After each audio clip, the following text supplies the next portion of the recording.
Bayangkan, kamu pulang ke rumah dengan rasa rindu yang membuncah, ingin memeluk suamimu, tapi yang kamu temukan di dalam kamar pribadimu adalah sahabat baikmu sendiri, sedang berdiri di depan cermin, mengusap perutnya, dan yang paling menyakitkan adalah dia memakai daster sutra merah, favoritku yang biasa aku gunakan untuk menggoda suamiku.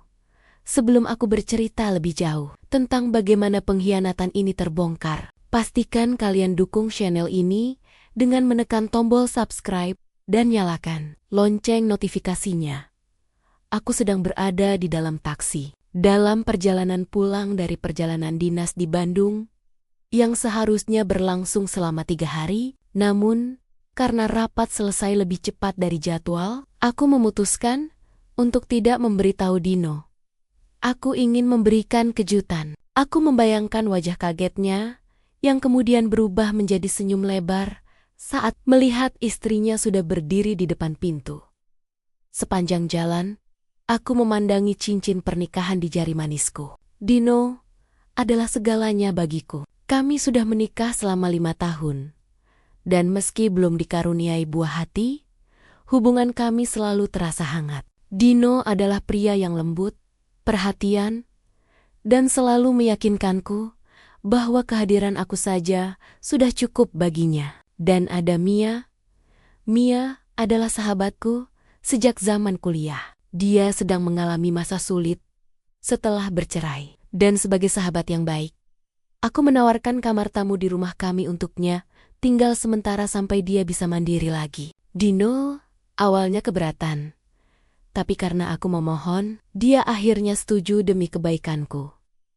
Taksi berhenti tepat di depan pagar rumah minimalis kami. Suasananya tampak sangat tenang. Mobil Dino ada di garasi, yang berarti dia sudah pulang kerja. Aneh, pikirku. Biasanya jam segini, dia masih di kantor. Aku turun dari taksi dengan hati-hati, menyeret koper kecilku agar tidak menimbulkan suara berisik di atas konblok halaman. Aku mengeluarkan kunci cadangan dari dalam tas. Tanganku sedikit gemetar karena rasa antusias yang tak terbendung saat pintu depan terbuka. Bau parfum maskulin Dino yang bercampur dengan aroma pengharum ruangan lavender menyambutku. Namun, ada aroma lain yang samar-samar tercium. Aroma yang sangat aku kenali. Itu adalah aroma parfum floral yang sangat menyengat, parfum yang selalu dipakai oleh Mia.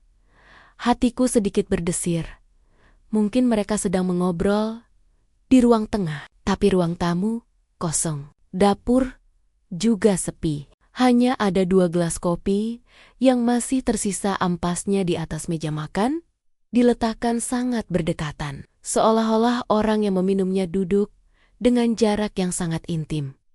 Aku melangkah menuju tangga. Setiap anak tangga yang kupijak terasa seperti membawa beban yang semakin berat. Perasaanku mulai tidak enak. Ada keheningan yang mencekam di lantai atas. Namun saat aku mendekati pintu kamar utamaku, aku mendengar suara tawa kecil yang sangat halus. Itu suara Mia. Tapi kenapa dia ada di kamarku? Aku berhenti tepat di depan pintu yang sedikit terbuka. Napas dan detak jantungku mulai berpacu tidak beraturan. Melalui celah sempit itu, aku melihat pantulan di cermin besar yang ada di dalam kamar. Jantungku rasanya seperti berhenti berdetak saat itu juga. Di sana, di depan cermin tempat aku biasa bersiap sayap untuk bekerja, berdiri Mia. Dia tidak sedang memakai baju kantornya. Dia memakai daster merah marun berbahan sutra milikku. Daster itu adalah hadiah ulang tahun dari Dino. Daster yang hanya aku pakai di saat-saat spesial bersama suamiku. Mia tampak begitu asyik mematut dirinya di depan cermin. Dia memutar tubuhnya, membelai kain lembut itu di pinggulnya, dan yang membuat darahku mendidih adalah cara dia tersenyum. Itu bukan senyuman seorang sahabat yang sedang meminjam baju tanpa izin. Itu adalah senyum kemenangan. Cocok kan, Mas? Suaranya terdengar manja. Jauh lebih manja dari biasanya.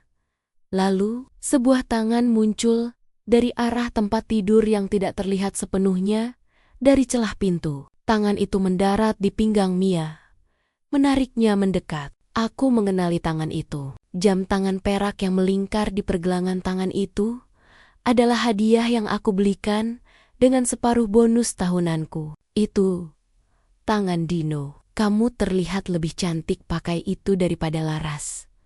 Suara berat Dino terdengar pelan, namun setiap katanya terasa seperti sembilu yang menyayat jantungku. Laras terlalu kaku. Kamu tahu cara menghidupkan suasana di kamar ini. Duniaku runtuh seketika. Lututku terasa lemas. Hampir saja aku menjatuhkan tas yang aku pegang. Air mata yang belum sempat keluar sudah terasa membakar di pelupuk mataku. Aku ingin berteriak. Aku ingin mendobrak pintu itu dan menjambak rambut wanita yang sudah aku anggap seperti saudaraku sendiri. Namun, tubuhku membeku. Rasa sakit ini terlalu dalam hingga menciptakan mati rasa yang luar biasa. Mia tertawa lagi. Kali ini lebih keras, namun tetap terjaga. Kalau Laras pulang sekarang dan lihat kita, gimana? Dia nggak akan pulang sampai besok sore, sayang. Jangan pikirkan dia. Anggap saja rumah ini milik kita sekarang. Jawab Dino dingin. Milik mereka? Setelah semua yang aku lakukan untuk Dino, setelah aku merawatnya saat sakit, mendukung karirnya dari nol, dan bahkan membukakan pintu rumahku untuk sahabatku yang malang, sekarang mereka sedang merayakan pengkhianatan ini di atas tempat tidur yang aku pilihkan sendiri spray dan bantalnya. Aku mundur perlahan, berusaha tidak membuat suara sekecil apapun. Pikiranku kalut. Aku tidak ingin menghadapi mereka dalam keadaan hancur seperti ini. Jika aku masuk sekarang, aku hanya akan menjadi pihak yang kalah, pihak yang meratap dan memohon penjelasan yang sudah jelas jawabannya. Tidak. Laras yang mereka kenal mungkin lemah dan pemaaf. Tapi Laras yang baru saja menyaksikan kehancuran hidupnya tidak akan membiarkan mereka menang begitu saja. Aku menyeret koperku kembali ke arah tangga. Kepalaku berdenyut hebat. Kenangan-kenangan manis saat aku dan Mia berbagi cerita di teras rumah ini kini terasa seperti racun. Setiap tawa yang kami bagikan, setiap rahasia yang aku percayakan padanya, ternyata dia gunakan untuk mempelajari kelemahanku dan merebut suamiku.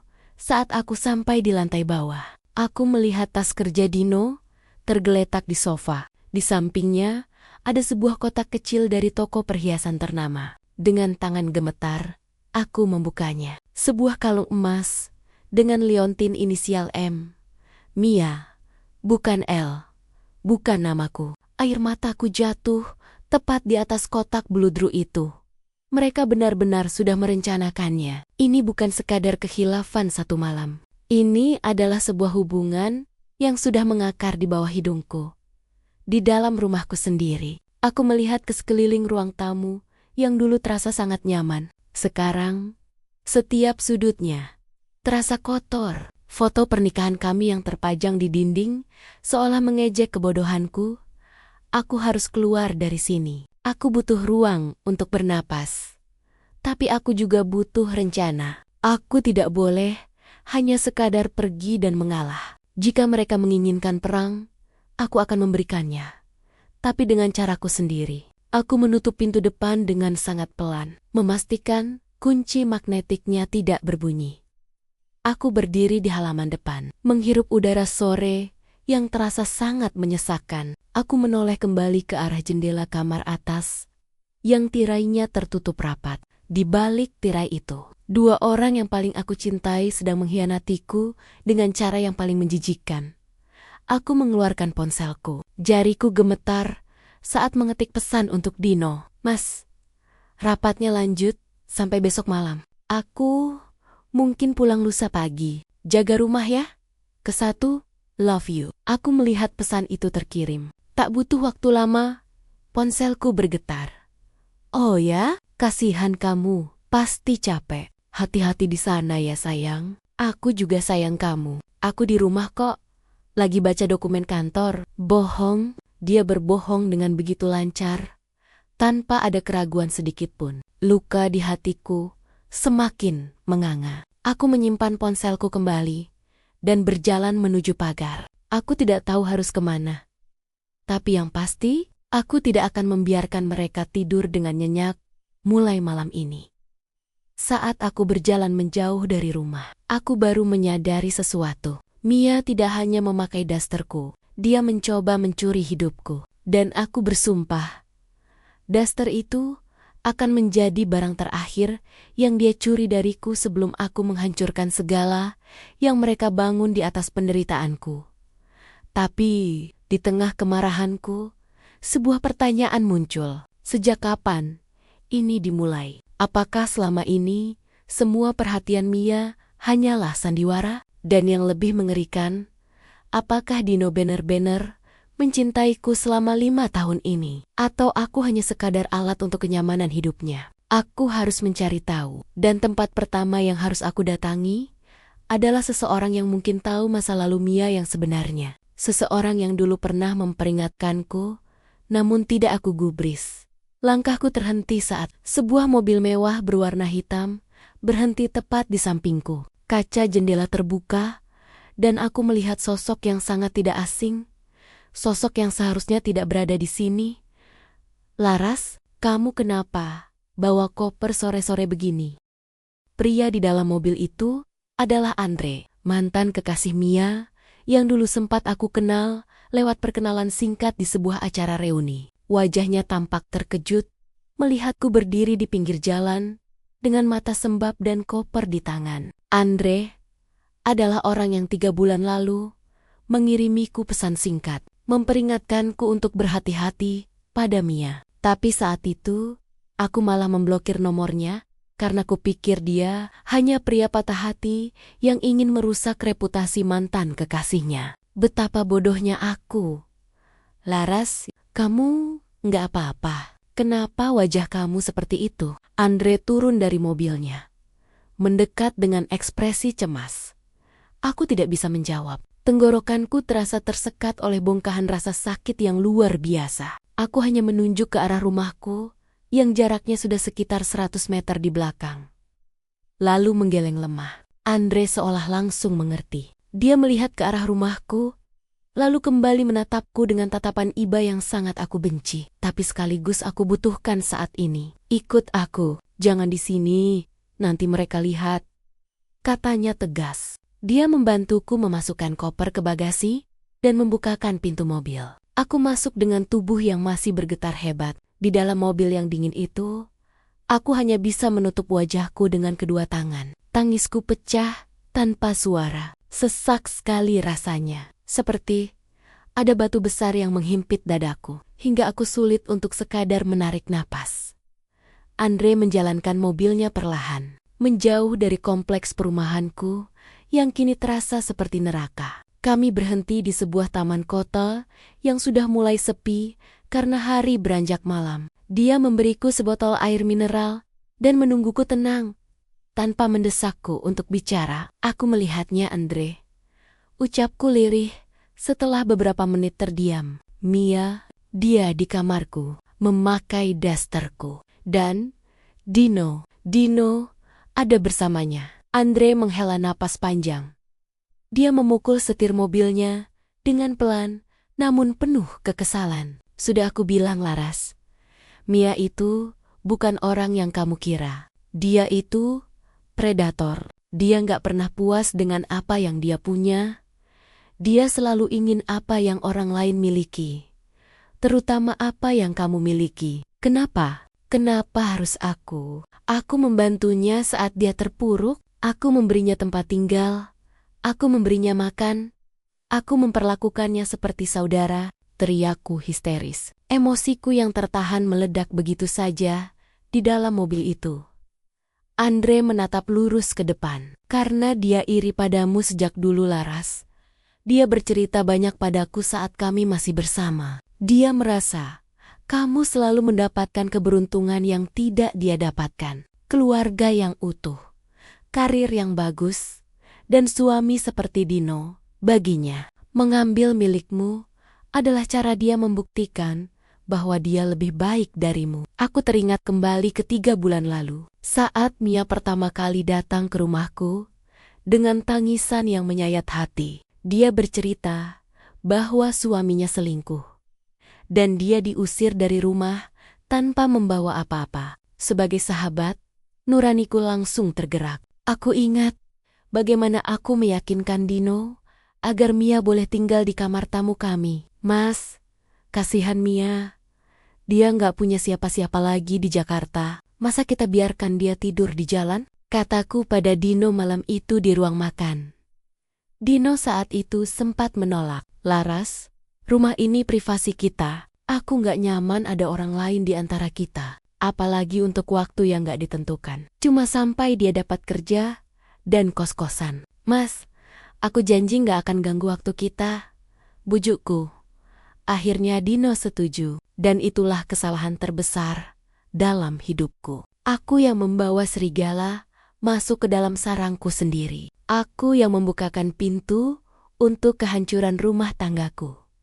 Minggu-minggu pertama, Mia bersikap sangat manis. Dia rajin membantu membersihkan rumah, memasak, dan selalu menyambutku pulang kerja dengan senyuman. Namun, perlahan-lahan, aku mulai menyadari perubahan kecil yang awalnya ku anggap biasa. Mia mulai sering memakai parfumku. Dia mulai bertanya, di mana aku membeli baju-bajuku. Bahkan, dia mulai berani mengatur menu makanan kesukaan Dino. Laras, tadi aku masak semur jengkol buat Dino. Dia bilang dia kangen masakan itu. Jadi aku buatin. Ucap Mia suatu sore dengan nada yang sangat ramah. Oh, ya, bukannya Dino nggak suka bau jengkol? Tanyaku. Heran, mungkin kalau kamu yang masak dia nggak suka. Tapi tadi dia nambah 2 kali loh. Sahutnya sambil tersenyum tipis. Senyuman yang sekarang aku sadari adalah senyum ejekan. Konflik-konflik kecil mulai bermunculan. Dino yang biasanya selalu menghabiskan waktu malam bersamaku di depan TV, mulai sering beralasan ada kerjaan di ruang kerja. Dan anehnya, Mia selalu ada di sana. Beralasan ingin belajar cara menggunakan software akuntansi dari Dino. Aku yang terlalu berprasangka baik, hanya menganggap mereka sedang akrab, sebagai kakak dan adik. Puncaknya adalah bulan lalu. Saat aku kehilangan sebuah kalung pemberian ibuku, aku mencarinya kemana-mana. Tapi, tidak ketemu. Saat aku bertanya pada Mia, dia menggeleng sedih dan ikut membantuku mencari. Tapi hari ini, di dalam mobil Andre, pria itu mengeluarkan sesuatu dari dashboard mobilnya. Sebuah foto di ponselnya. Lihat ini, kata Andre sambil menyodorkan ponselnya. Di foto itu, Mia sedang berfoto selfie di sebuah kafe. Di lehernya, melingkar kalung emas milik ibuku yang hilang. Foto itu diunggah di akun media sosial rahasianya yang tidak aku ketahui. Dia punya akun kedua, Laras. Di sana, dia memamerkan semua kemenangan kecilnya, termasuk barang-barangmu yang dia ambil diam-diam.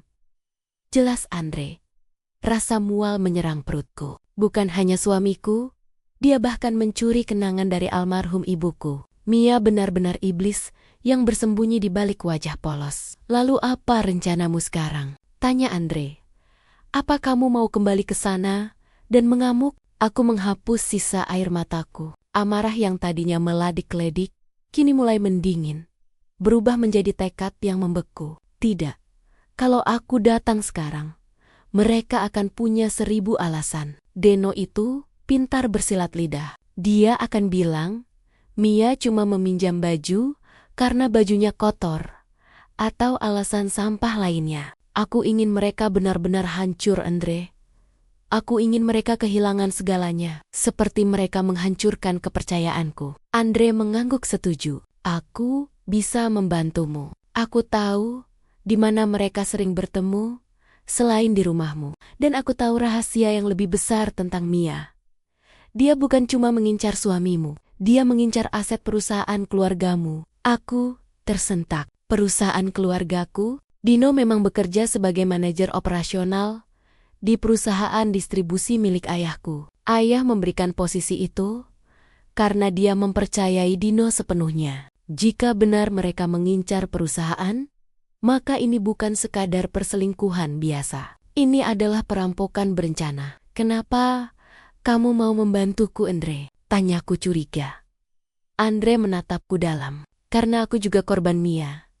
Dia menguras tabunganku dan meninggalkanku saat aku bangkrut. Aku ingin melihat dia jatuh sedalam-dalamnya. Kita punya musuh yang sama, Laras. Malam semakin larut. Kami duduk di dalam mobil itu, merancang langkah demi langkah. Aku memutuskan untuk mengikuti permainanku sendiri. Aku akan berpura-pura tidak tahu apa-apa. Aku akan kembali ke rumah lusa pagi, bersikap seolah perjalanan dinasku sangat melelahkan, dan membiarkan mereka merasa di atas angin. Aku akan menginap di hotel malam ini, kataku. Besok, aku ingin kamu mencari tahu tentang apa yang mereka lakukan di kantor. Bisakah kamu? Tentu, aku punya koneksi di bagian keuangan perusahaanmu. Kita akan lihat sejauh mana tikus-tikus itu menggerogoti rumahmu, jawab Andre yakin saat Andre mengantarku ke hotel. Aku turun dengan perasaan yang sangat berbeda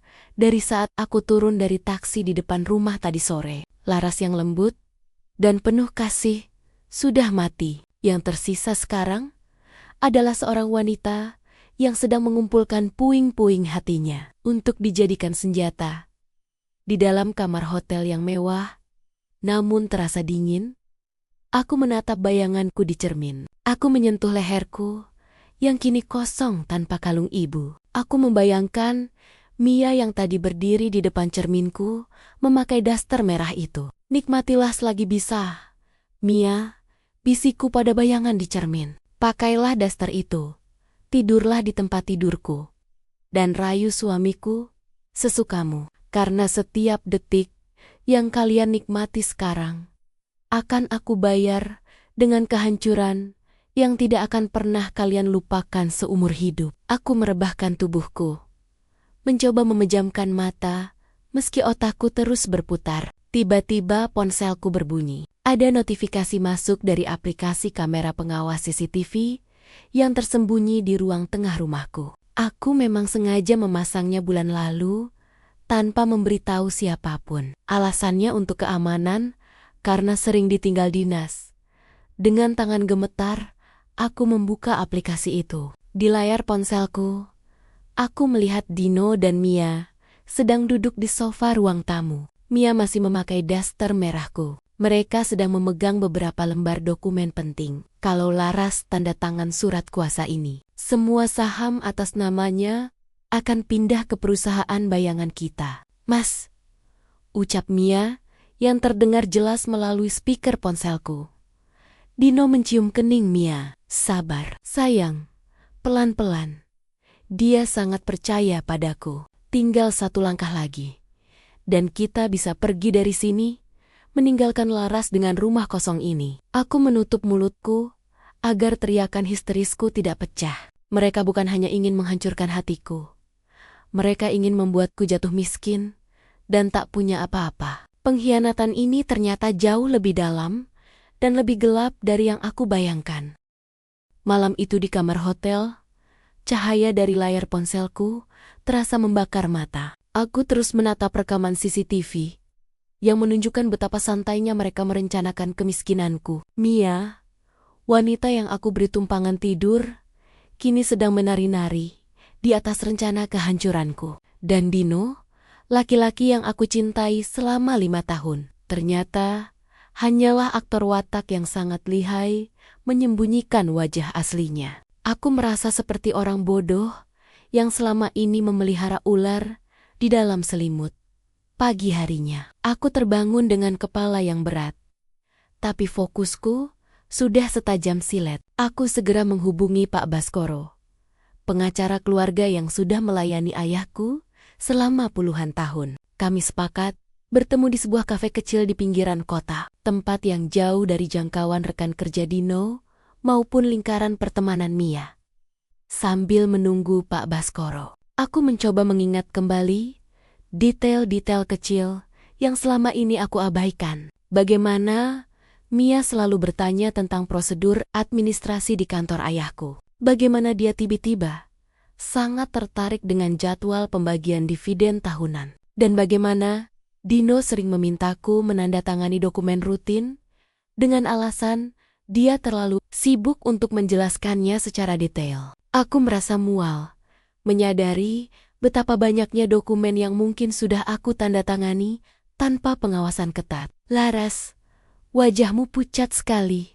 Suara berat Pak Baskoro memecah lamunanku. Dia duduk di hadapanku dengan tas kerja kulitnya yang tebal. Pak, aku butuh bantuan. Ini bukan cuma soal cerai. Ini soal penipuan aset, kataku tanpa basa-basi. Aku menunjukkan rekaman suara dari CCTV yang aku rekam semalam.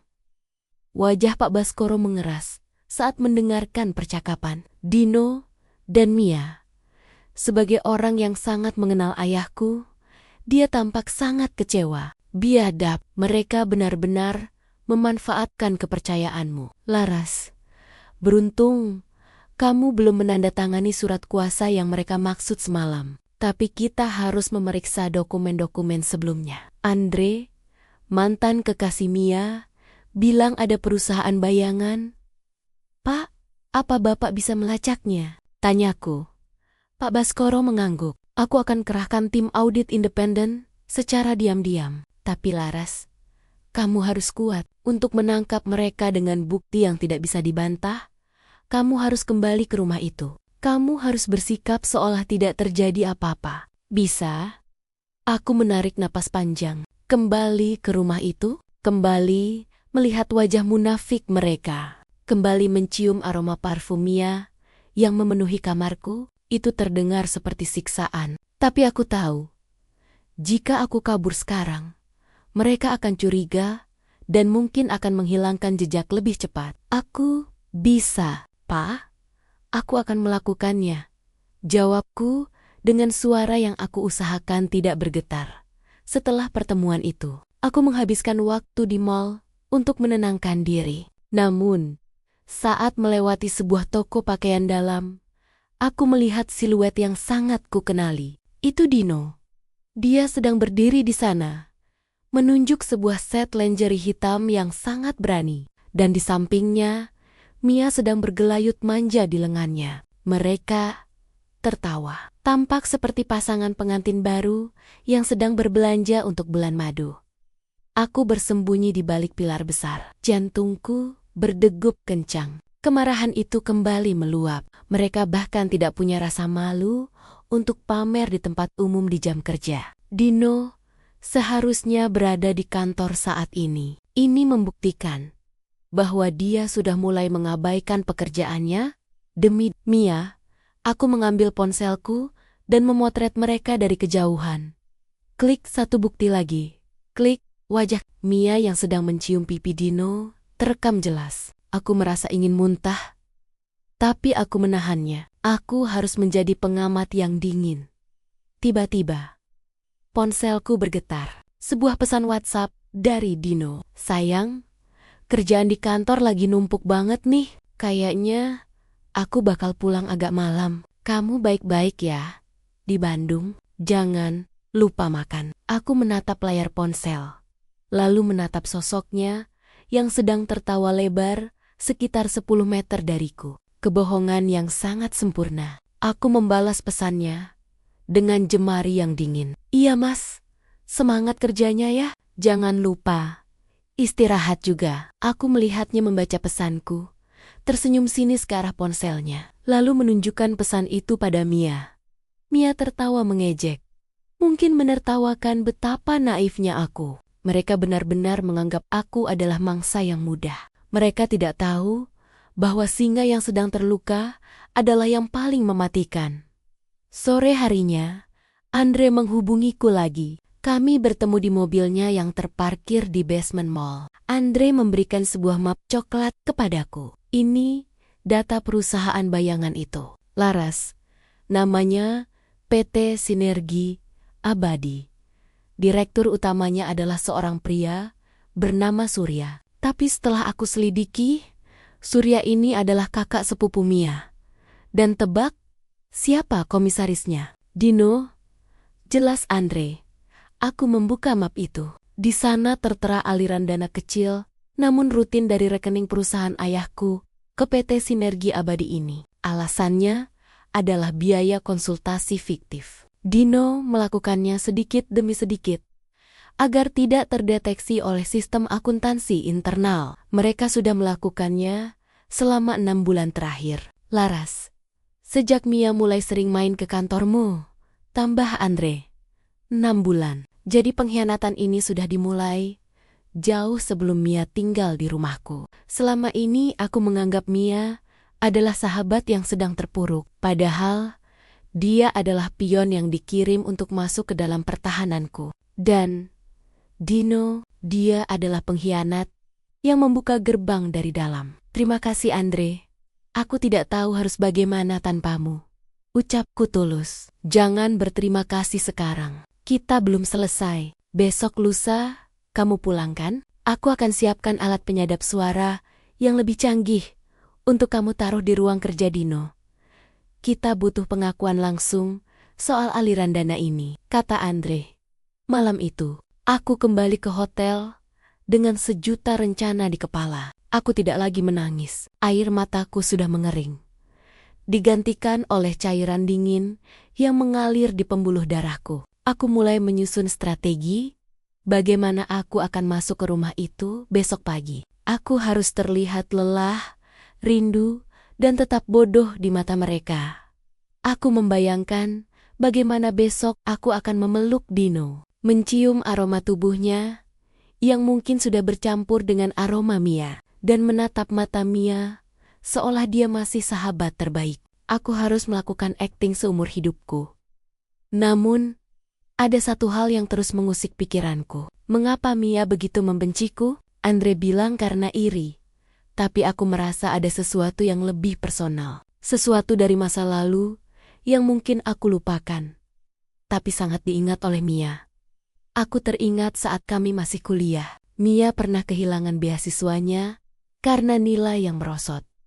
Sementara aku mendapatkan beasiswa penuh ke luar negeri. Saat itu, aku mencoba menghiburnya, memberikan sebagian uang sakuku padanya. Apakah kebaikanku saat itu justru dianggapnya sebagai penghinaan? Apakah setiap bantuan yang aku berikan selama bertahan-tahan ini adalah luka bagi harga dirinya? Aku mematikan lampu kamar hotel. Kegelapan menyelimutiku, sama seperti kegelapan yang kini memenuhi rumah tangga yang aku bangun dengan susah payah.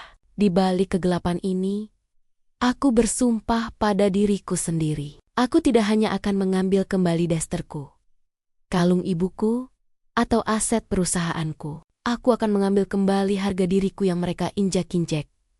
Dan besok pagi, sandiwara besar ini akan dimulai. Aku akan pulang ke rumah, mencium suamiku, memeluk sahabatku, dan memulai langkah pertama menuju kehancuran mereka. Aku tidak sabar melihat wajah Mia saat dia menyadari bahwa daster yang dia pakai itu adalah kain kafan bagi reputasi dan masa depannya. Tiba-tiba, sebuah pesan masuk dari nomor tidak dikenal di tengah malam itu. Jangan percaya pada siapapun, Laras. Bahkan pada orang yang sekarang membantumu. Jantungku berdegup kencang. Siapa yang mengirim pesan ini? Apakah Andre punya agenda tersembunyi juga? Atau ada orang lain yang sedang mengawasi kami semua dari kejauhan? Ketakutan baru mulai merayap di benakku, membuatku sadar bahwa lubang kelinci ini jauh lebih dalam dari yang aku bayangkan. Aku harus tetap waspada, karena di dunia yang penuh pengkhianatan ini, kawan dan lawan hanya dipisahkan oleh selembar benang tipis.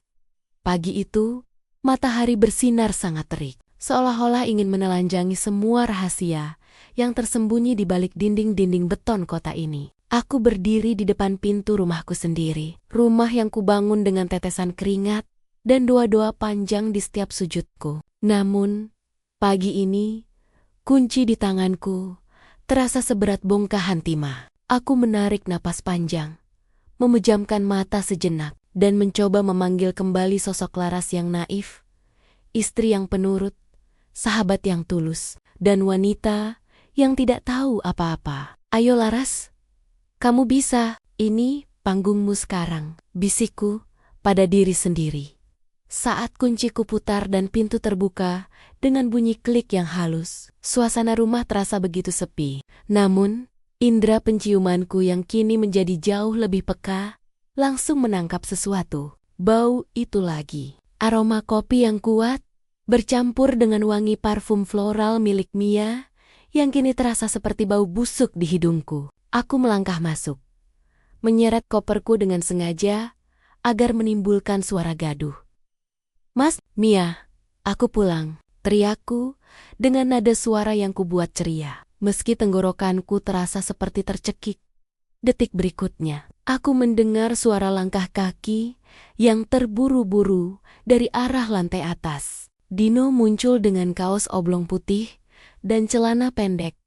Rambutnya sedikit berantakan. Dia tampak terkejut, sangat terkejut, hingga dia hampir terpeleset di anak tangga terakhir.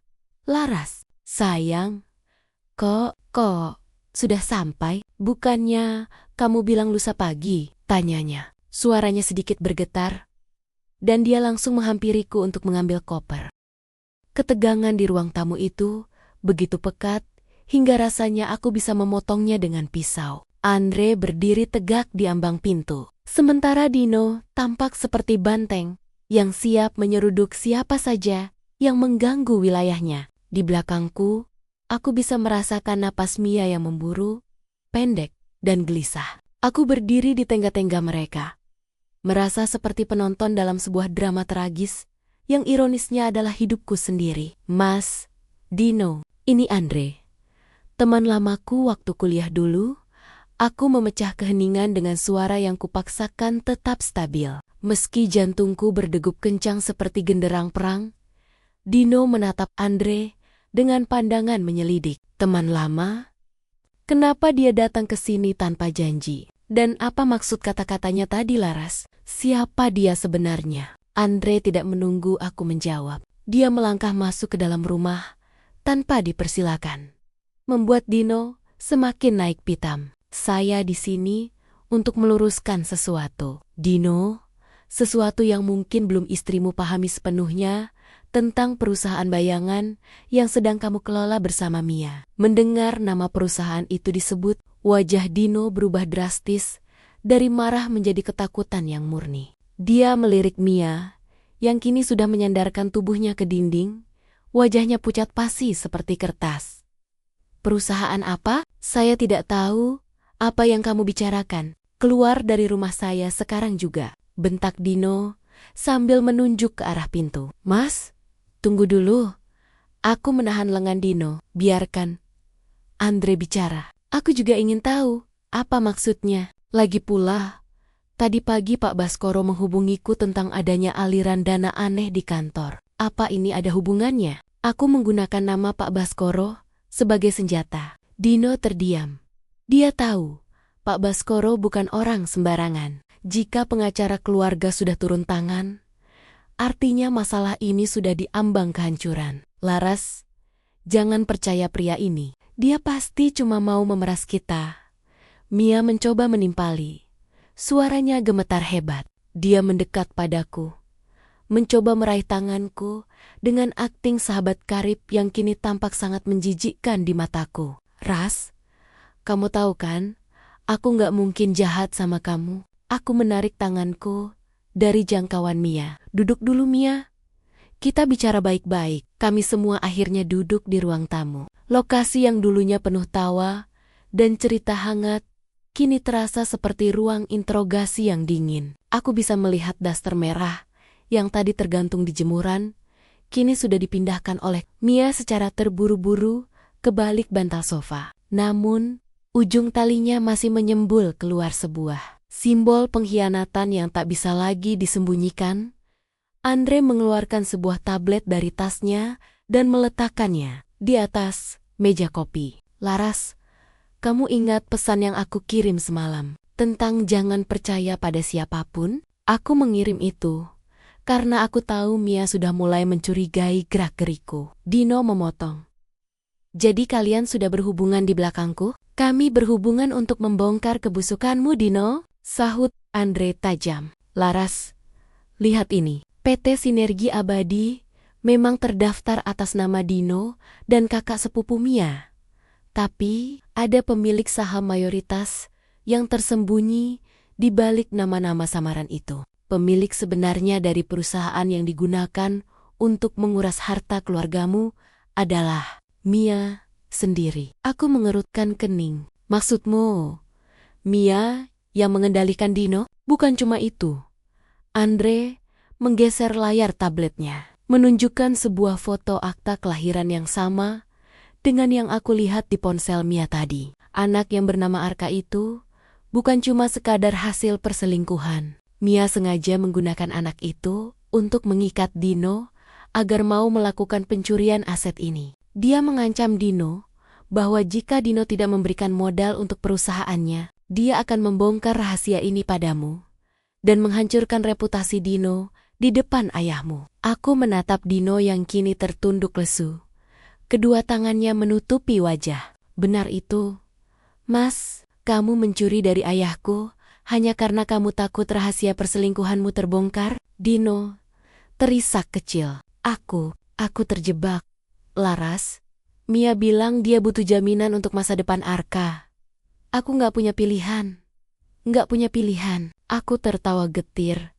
Tawa yang lebih terdengar seperti tangisan. Kamu punya pilihan untuk jujur padaku sejak awal. Kamu punya pilihan untuk tidak meniduri sahabatku di atas tempat tidur kita sendiri. Kamu punya pilihan untuk tidak membiarkan wanita ini memakai bajuku, memakai parfumku, dan menghina harga diriku di rumahku sendiri. Mia, yang merasa posisinya terpojok tiba-tiba, berubah drastis. Dia tidak lagi menangis atau berakting lemas. Dia menegakkan punggungnya, menatapku dengan tatapan dingin dan penuh kebencian yang selama ini dia sembunyikan dengan rapi. Ya, benar, aku yang merencanakannya, teriak Mia tiba-tiba. Kenapa? Kamu kaget, Laras? Kamu pikir hidupmu yang sempurna itu hasil kerja kerasmu sendiri? Enggak. Kamu cuma beruntung lahir di keluarga kaya. Kamu selalu punya segalanya tanpa perlu berjuang. Sementara aku harus berjuang mati-mission hanya untuk mendapatkan sisa perhatian yang kamu berikan padaku. Dia berdiri, menunjuk wajahku dengan jari yang gemetar karena amarah. Kamu kasih aku baju bekasmu.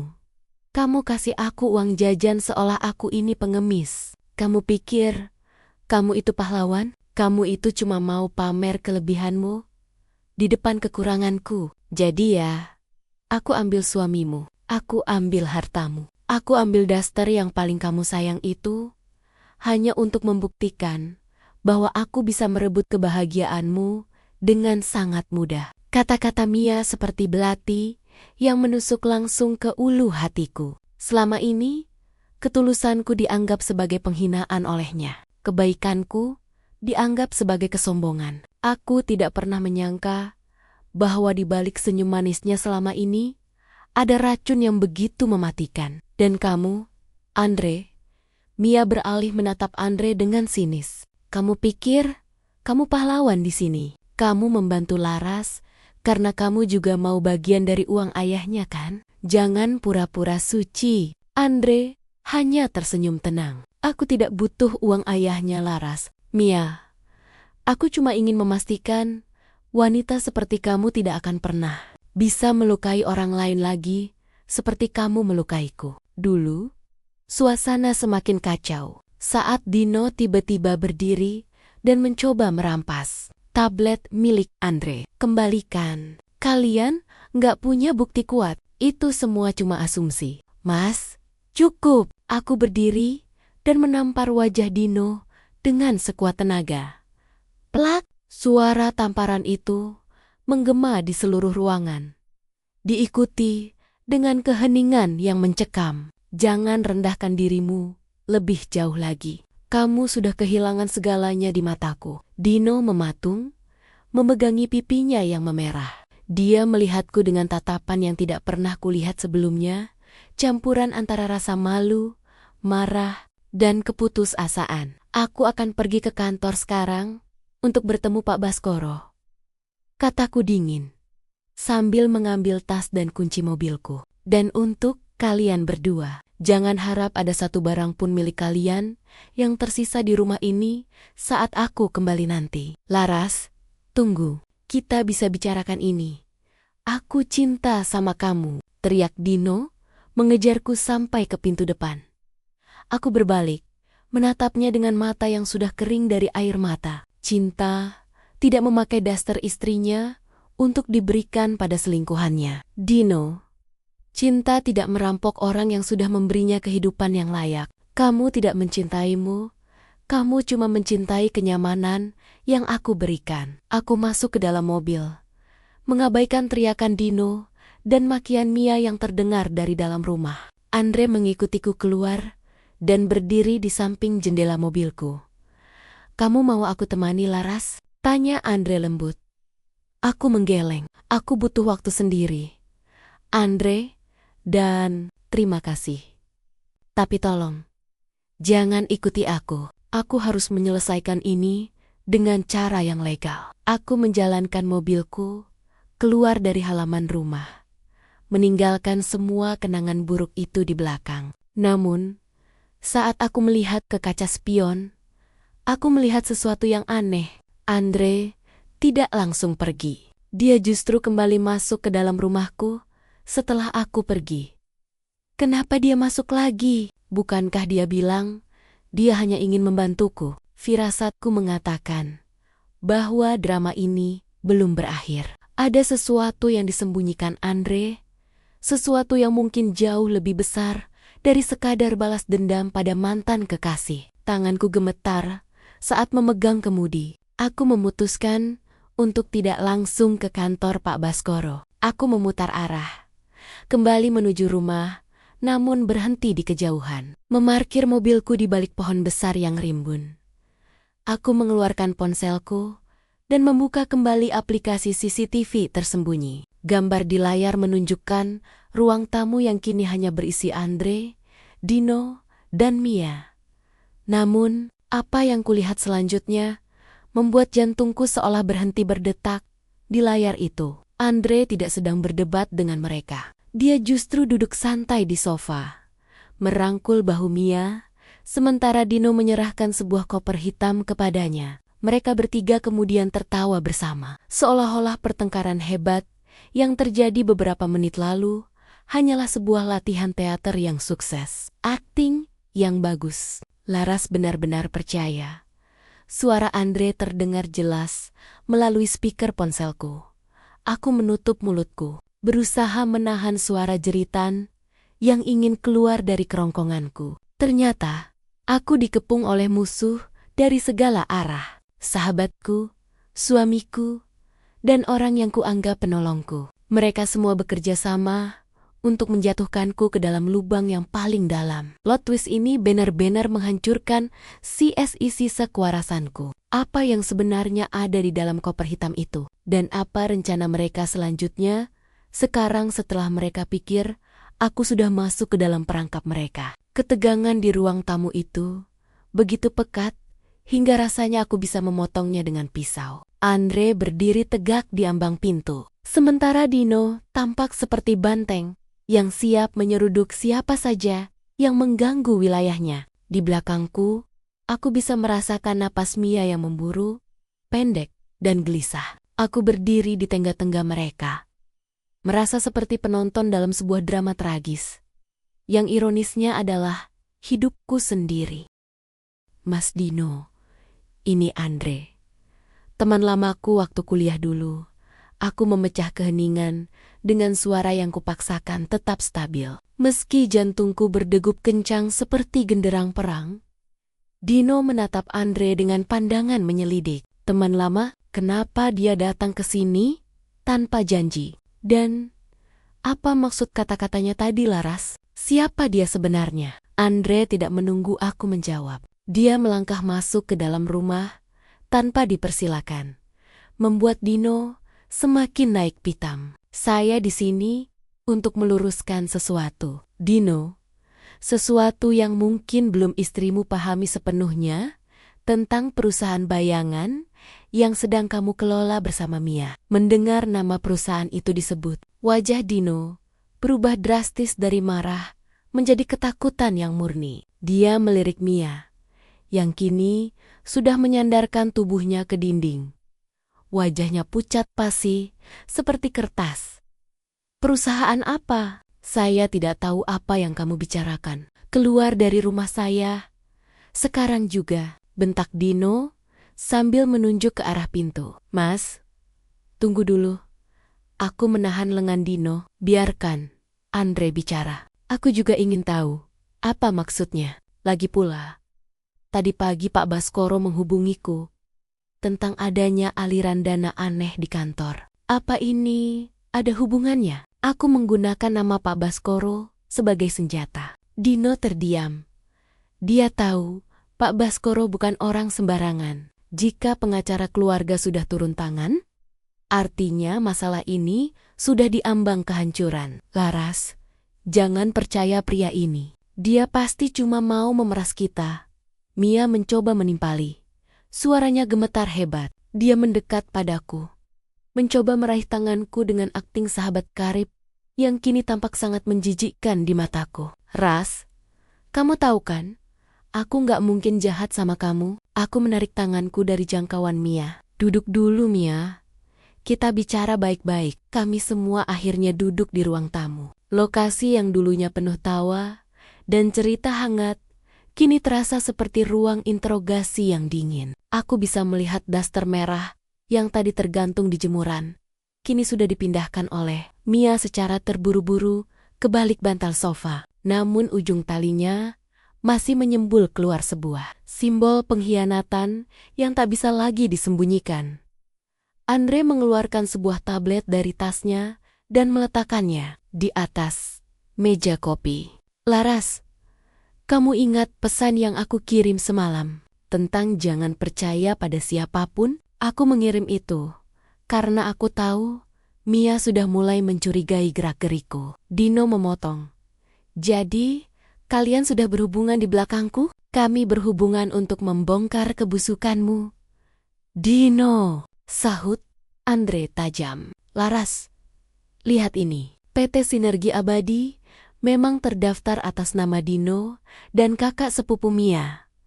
Tapi, ada pemilik saham mayoritas yang tersembunyi di balik nama-nama samaran itu. Pemilik sebenarnya dari perusahaan yang digunakan untuk menguras harta keluargamu adalah Mia sendiri. Aku mengerutkan kening. Maksudmu, Mia yang mengendalikan Dino? Bukan cuma itu. Andre menggeser layar tabletnya, menunjukkan sebuah foto akta kelahiran yang sama dengan yang aku lihat di ponsel Mia tadi. Anak yang bernama Arka itu bukan cuma sekadar hasil perselingkuhan. Mia sengaja menggunakan anak itu untuk mengikat Dino agar mau melakukan pencurian aset ini. Dia mengancam Dino bahwa jika Dino tidak memberikan modal untuk perusahaannya, dia akan membongkar rahasia ini padamu dan menghancurkan reputasi Dino di depan ayahmu. Aku menatap Dino yang kini tertunduk lesu, kedua tangannya menutupi wajah. Benar itu. Mas, kamu mencuri dari ayahku hanya karena kamu takut rahasia perselingkuhanmu terbongkar? Dino terisak kecil. Aku terjebak, Laras. Mia bilang dia butuh jaminan untuk masa depan Arka. Aku nggak punya pilihan. Aku tertawa getir, tawa yang lebih terdengar seperti tangisan. Kamu punya pilihan untuk jujur padaku sejak awal. Kamu punya pilihan untuk tidak meniduri sahabatku di atas tempat tidur kita sendiri. Kamu punya pilihan untuk tidak membiarkan wanita ini memakai bajuku, memakai parfumku, dan menghina harga diriku di rumahku sendiri. Mia, yang merasa posisinya terpojok tiba-tiba, berubah drastis. Dia tidak lagi menangis atau berakting lemas. Dia menegakkan punggungnya, menatapku dengan tatapan dingin dan penuh kebencian yang selama ini dia sembunyikan dengan rapi. Ya, benar, aku yang merencanakannya, teriak Mia tiba-tiba. Kenapa? Kamu kaget, Laras? Kamu pikir hidupmu yang sempurna itu hasil kerja kerasmu sendiri? Enggak. Kamu cuma beruntung lahir di keluarga kaya. Kamu selalu punya segalanya tanpa perlu berjuang. Sementara aku harus berjuang mati mission hanya untuk mendapatkan sisa-sisa perhatian yang kamu berikan padaku. Dia berdiri, menunjuk wajahku dengan jari yang gemetar karena amarah. Kamu kasih aku baju bekasmu. Kamu kasih aku uang jajan seolah aku ini pengemis. Kamu pikir kamu itu pahlawan? Kamu itu cuma mau pamer kelebihanmu di depan kekuranganku. Jadi ya, aku ambil suamimu. Aku ambil hartamu. Aku ambil daster yang paling kamu sayang itu hanya untuk membuktikan bahwa aku bisa merebut kebahagiaanmu dengan sangat mudah. Kata-kata Mia seperti belati yang menusuk langsung ke ulu hatiku. Selama ini, ketulusanku dianggap sebagai penghinaan olehnya. Kebaikanku dianggap sebagai kesombongan. Aku tidak pernah menyangka bahwa di balik senyum manisnya selama ini ada racun yang begitu mematikan. Dan kamu, Andre, Mia beralih menatap Andre dengan sinis. Kamu pikir kamu pahlawan di sini? Kamu membantu Laras karena kamu juga mau bagian dari uang ayahnya kan? Jangan pura-pura suci. Andre hanya tersenyum tenang. Aku tidak butuh uang ayahnya Laras. Mia, aku cuma ingin memastikan wanita seperti kamu tidak akan pernah bisa melukai orang lain lagi seperti kamu melukaiku. Dulu, suasana semakin kacau saat Daino tiba-tiba berdiri dan mencoba merampas tablet milik Andre. Kembalikan, kalian gak punya bukti kuat. Itu semua cuma asumsi. Mas, cukup. Aku berdiri dan menampar wajah Dino dengan sekuat tenaga. Plak, suara tamparan itu menggema di seluruh ruangan. Diikuti dengan keheningan yang mencekam. Jangan rendahkan dirimu lebih jauh lagi. Kamu sudah kehilangan segalanya di mataku. Dino mematung, memegangi pipinya yang memerah. Dia melihatku dengan tatapan yang tidak pernah kulihat sebelumnya, campuran antara rasa malu, marah, dan keputusasaan. Aku akan pergi ke kantor sekarang untuk bertemu Pak Baskoro, kataku dingin sambil mengambil tas dan kunci mobilku. Dan untuk kalian berdua, jangan harap ada satu barang pun milik kalian yang tersisa di rumah ini saat aku kembali nanti. Laras, tunggu, kita bisa bicarakan ini? Aku cinta sama kamu, teriak Dino, mengejarku sampai ke pintu depan. Aku berbalik, menatapnya dengan mata yang sudah kering dari air mata. Cinta tidak memakai daster istrinya untuk diberikan pada selingkuhannya. Dino, cinta tidak merampok orang yang sudah memberinya kehidupan yang layak. Kamu tidak mencintaimu. Kamu cuma mencintai kenyamanan yang aku berikan. Aku masuk ke dalam mobil, mengabaikan teriakan Dino dan makian Mia yang terdengar dari dalam rumah. Andre mengikutiku keluar dan berdiri di samping jendela mobilku. Kamu mau aku temani Laras? Tanya Andre lembut. Aku menggeleng. Aku butuh waktu sendiri, Andre. Dan terima kasih. Terima kasih, tapi tolong jangan ikuti aku. Aku harus menyelesaikan ini dengan cara yang legal. Aku menjalankan mobilku keluar dari halaman rumah, meninggalkan semua kenangan buruk itu di belakang. Namun, saat aku melihat ke kaca spion, aku melihat sesuatu yang aneh. Andre tidak langsung pergi. Dia justru kembali masuk ke dalam rumahku setelah aku pergi. Kenapa dia masuk lagi? Bukankah dia bilang dia hanya ingin membantuku? Firasatku mengatakan bahwa drama ini belum berakhir. Ada sesuatu yang disembunyikan Andre. Sesuatu yang mungkin jauh lebih besar dari sekadar balas dendam pada mantan kekasih. Tanganku gemetar saat memegang kemudi. Aku memutuskan untuk tidak langsung ke kantor Pak Baskoro. Aku memutar arah, kembali menuju rumah, namun berhenti di kejauhan. Memarkir mobilku di balik pohon besar yang rimbun. Aku mengeluarkan ponselku dan membuka kembali aplikasi CCTV tersembunyi. Gambar di layar menunjukkan ruang tamu yang kini hanya berisi Andre, Dino, dan Mia. Namun, apa yang kulihat selanjutnya membuat jantungku seolah berhenti berdetak. Di layar itu, Andre tidak sedang berdebat dengan mereka. Dia justru duduk santai di sofa, merangkul bahu Mia, sementara Dino menyerahkan sebuah koper hitam kepadanya. Mereka bertiga kemudian tertawa bersama. Seolah-olah pertengkaran hebat yang terjadi beberapa menit lalu hanyalah sebuah latihan teater yang sukses. Akting yang bagus. Laras benar-benar percaya. Suara Andre terdengar jelas melalui speaker ponselku. Aku menutup mulutku, berusaha menahan suara jeritan yang ingin keluar dari kerongkonganku. Ternyata, aku dikepung oleh musuh dari segala arah. Sahabatku, suamiku, dan orang yang kuanggap penolongku. Mereka semua bekerja sama untuk menjatuhkanku ke dalam lubang yang paling dalam. Dunia seolah berhenti berputar. Aku terduduk lemas di kursi kemudi. Sementara mataku terpaku pada layar ponsel yang masih menampilkan siaran langsung dari dalam ruang tamuku. Di sana, di rumah yang aku anggap sebagai tempat paling aman, 3 orang yang paling aku percayai sedang merayakan kehancuranku. Andre, pria yang baru saja aku anggap sebagai dewa penolong, kini justru terlihat sedang bersulang dengan gelas berisi cairan bening bersama Dino dan Mia. Gila, akting kamu luar biasa, Andre. Suara Dino terdengar jelas, kini tanpa ada nada ketakutan atau rasa bersalah. Dia menepuk bahu Andre dengan akrab. Laras benar-benar percaya kalau kamu itu mantan korban Mia yang mau bantu dia. Aku merasakan dingin yang luar biasa menjalar dari ujung kaki hingga ke kepalaku. Kakak, Andre adalah kakak Mia? Informasi ini seperti hantaman palu besar yang menghancurkan semua logika yang tersisa di otakku. Pantas saja Andre tahu begitu banyak tentang Mia.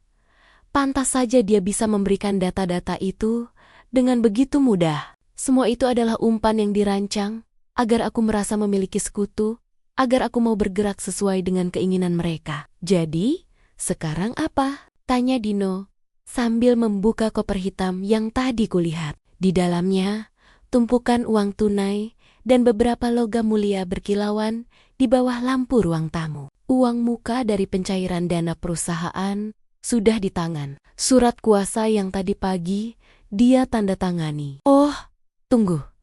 Dia belum tanda tangan yang itu kan? Andre menyesap minumannya dengan santai. Belum.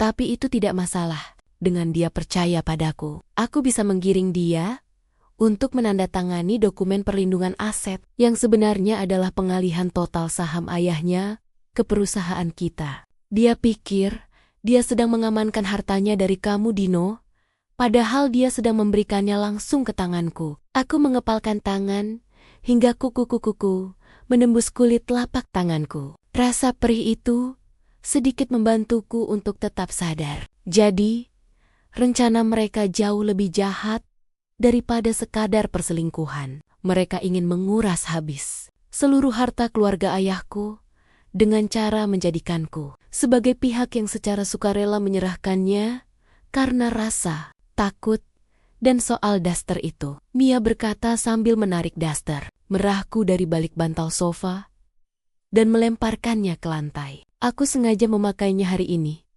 karena aku tahu dia akan pulang lebih awal. Aku sengaja memancing emosinya agar dia tidak bisa berpikir jernih. Wanita, kalau sudah emosi, logikanya mati. Dan itu saat yang paling tepat untuk Andre masuk sebagai penyelamat.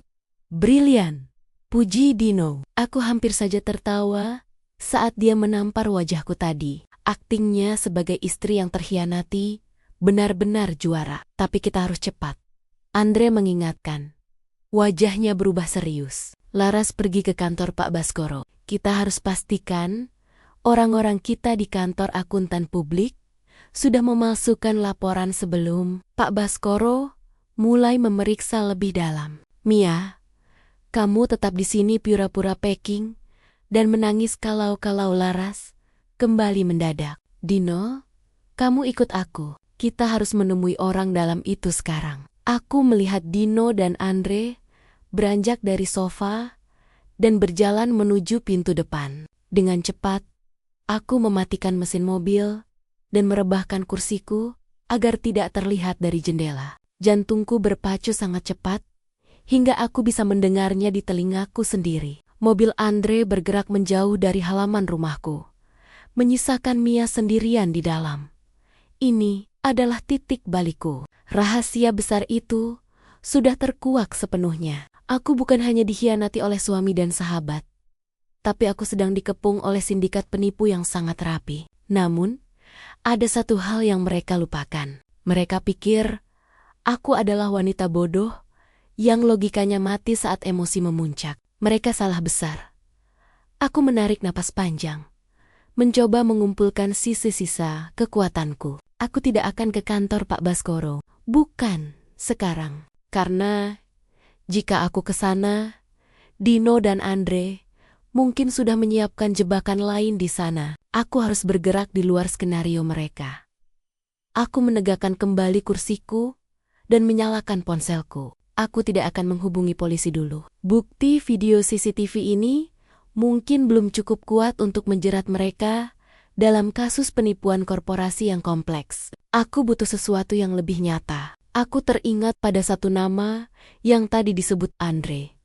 Kakak. Jika Andre adalah kakak Mia, maka identitas asli mereka di dokumen kependudukan pasti bisa dilacak.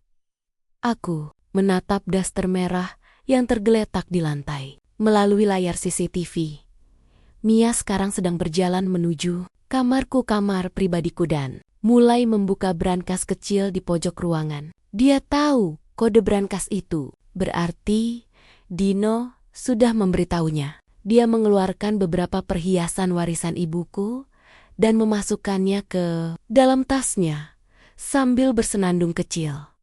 Kemarahan yang tadinya membara kini berubah menjadi ketenangan yang mematikan. Aku bukan lagi Laras yang menangis karena diselingkuhi. Aku adalah Laras yang akan memastikan bahwa daster itu akan menjadi pakaian terakhir yang bisa Mia nikmati dalam kebebasannya.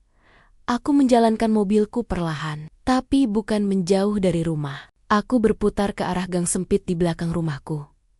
Tempat yang hanya diketahui oleh keluarga dan asisten rumah tangga kami. Aku memarkir mobil di sana dan turun dengan diam-diam. Aku masih memiliki kunci pintu servis di dapur yang jarang digunakan. Saat aku melangkah mendekati pintu belakang, aku melihat ada sesuatu yang aneh di tong sampah besar. Aku membukanya dan menemukan beberapa robekan kertas dokumen. Aku mengambilnya dan mencoba menyatukannya di bawah cahaya lampu senter ponselku. Itu adalah foto lama. Foto seorang anak kecil di sebuah panti asuhan yang bangunannya sangat kumuh. Di belakang foto itu tertulis nama Mirasari dan Andreas. Mirasari, nama asli Mia, dan Andreas adalah Andre. Tiba-tiba, sebuah ingatan masa kecil melintas di kepalaku. Ayahku dulu adalah donatur tetap di sebuah panti asuhan di luar kota. Aku sering diajak ke sana untuk membagikan mainan bekas dan baju-bajuku. Aku teringat seorang anak perempuan yang selalu menatapku dengan tatapan tajam setiap kali aku memberinya boneka. Anak itu tidak pernah tersenyum. Dia hanya menerima pemberianku dan langsung pergi.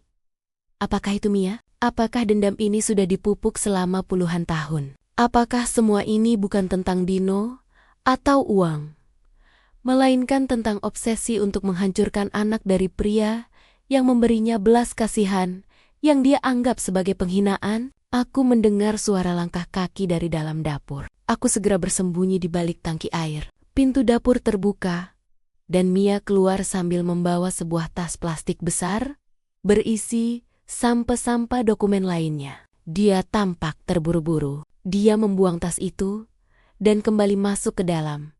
Namun dia lupa mengunci kembali pintu servis itu.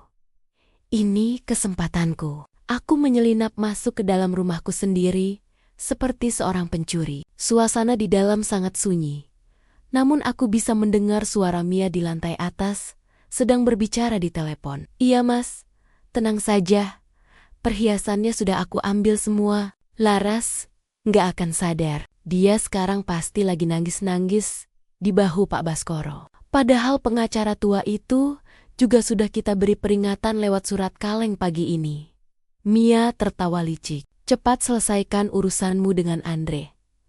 Kita harus berangkat malam ini juga. Mendengar bahwa Pak Baskoro juga dalam bahaya, aku sadar Aku tidak punya banyak waktu. Aku harus mencari bukti kepemilikan PT Sinergi Abadi yang asli, yang mungkin disembunyikan Mia di dalam kamarnya sendiri, kamar tamu yang selama ini dia tempati. Aku mengendap menuju kamar tamu. Saat pintu terbuka, aku terkejut melihat betapa banyak barangku yang sudah berpindah ke sana. Bukan cuma daster, tapi tas-tas bermerek, sepatu, bahkan koleksi jam tanganku sudah tertata rapi di sana. Seolah-olah dia sudah siap untuk mengambil alih seluruh identitasku.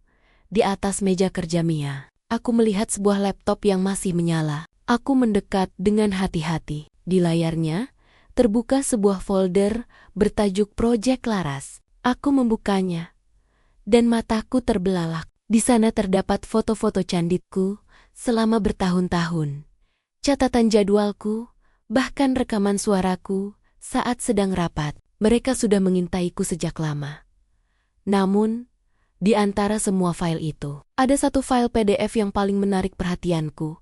Perjanjian kerjasama rahasia. Aku membukanya. Isinya adalah kesepakatan antara Andre, Mia, dan seseorang yang namanya tidak asing di telingaku. Nama yang sering disebut ayahku sebagai saingan bisnis terberatnya. Ternyata, Dino hanyalah pion kecil. Andre dan Mia bekerja untuk musuh bisnis ayahku, untuk menghancurkan perusahaan kami dari dalam melalui aku. Perselingkuhan ini hanyalah cara untuk masuk ke dalam benteng pertahanan kami. Tiba-tiba, aku mendengar suara langkah kaki menuruni tangga. Mia menuju ke dapur. Aku segera menutup laptop itu dan bersembunyi di balik tirai panjang di kamar tamu. Hatiku berdegup kencang. Jika dia menemukanku di sini, aku tidak tahu apa yang akan dilakukan wanita yang penuh dendam itu.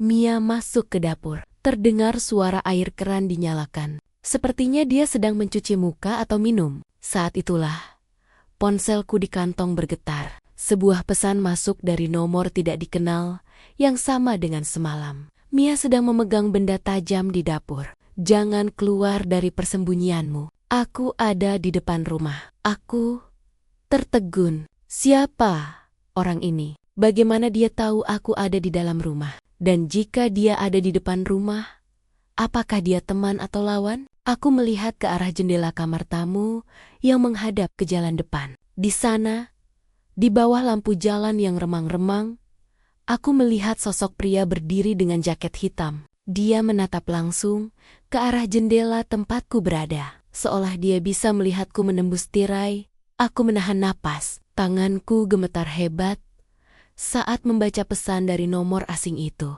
Mia sedang memegang benda tajam di dapur. Aku mengintip sedikit dari balik tirai kamar tamu, mencoba melihat ke arah jalan. Pria berjaket hitam itu masih di sana, berdiri mematung seperti bayangan maut. Siapa dia? Apakah dia orang yang dikirim ayahku? Ataukah dia bagian dari pemain lain dalam sandiwara gila ini? Suara gemericik air di dapur berhenti. Langkah kaki Mia terdengar lagi. Kali ini lebih berat dan mantap. Dia tidak kembali ke atas, melainkan berjalan menuju kamar tamu, kamar tempat aku bersembunyi. Jantungku rasanya mau melompat keluar. Aku segera merapatkan tubuhku ke dinding di balik tirai, berdoa agar dia tidak berniat menutup jendela atau merapikan tirai ini. Pintu kamar terbuka dengan derit halus. Aku bisa mencium aroma parfum floralnya yang menyengat masuk ke dalam ruangan. Melalui celah kecil di tirai, aku melihat Mia masuk. Di tangan kanannya, dia memegang sebuah pisau dapur kecil yang biasa digunakan untuk mengupas buah. Tapi caranya memegang pisau itu sangat tidak biasa. Dia menggenggamnya kuat patah, seolah siap untuk menghujamkan sesuatu. Mia berjalan menuju meja kerjanya. Dia menatap laptopnya yang tadi aku buka. Dia mengerutkan kening. Tampak curiga karena posisi laptop itu sedikit bergeser. Dia menyentuh touchpad-nya dan layar kembali menyala. Sial, bisiknya pelan. Laras, atau jangan-jangan Andre? Dia mengedarkan pandangan ke seluruh ruangan. Aku memejamkan mata, berusaha tidak mengeluarkan suara napas sedikit pun. Detik-detik berlalu terasa seperti jam yang menyiksa. Tiba-tiba, ponsel Mia berbunyi. Dia mengangkatnya dengan cepat. "Halo, Mas Dino, kamu sudah di mana?" Suara Mia terdengar tidak sabar. "Cepat kembali ke sini. Aku merasa ada yang gak beres di rumah ini. Perasaan aku gak enak." "Andre mana?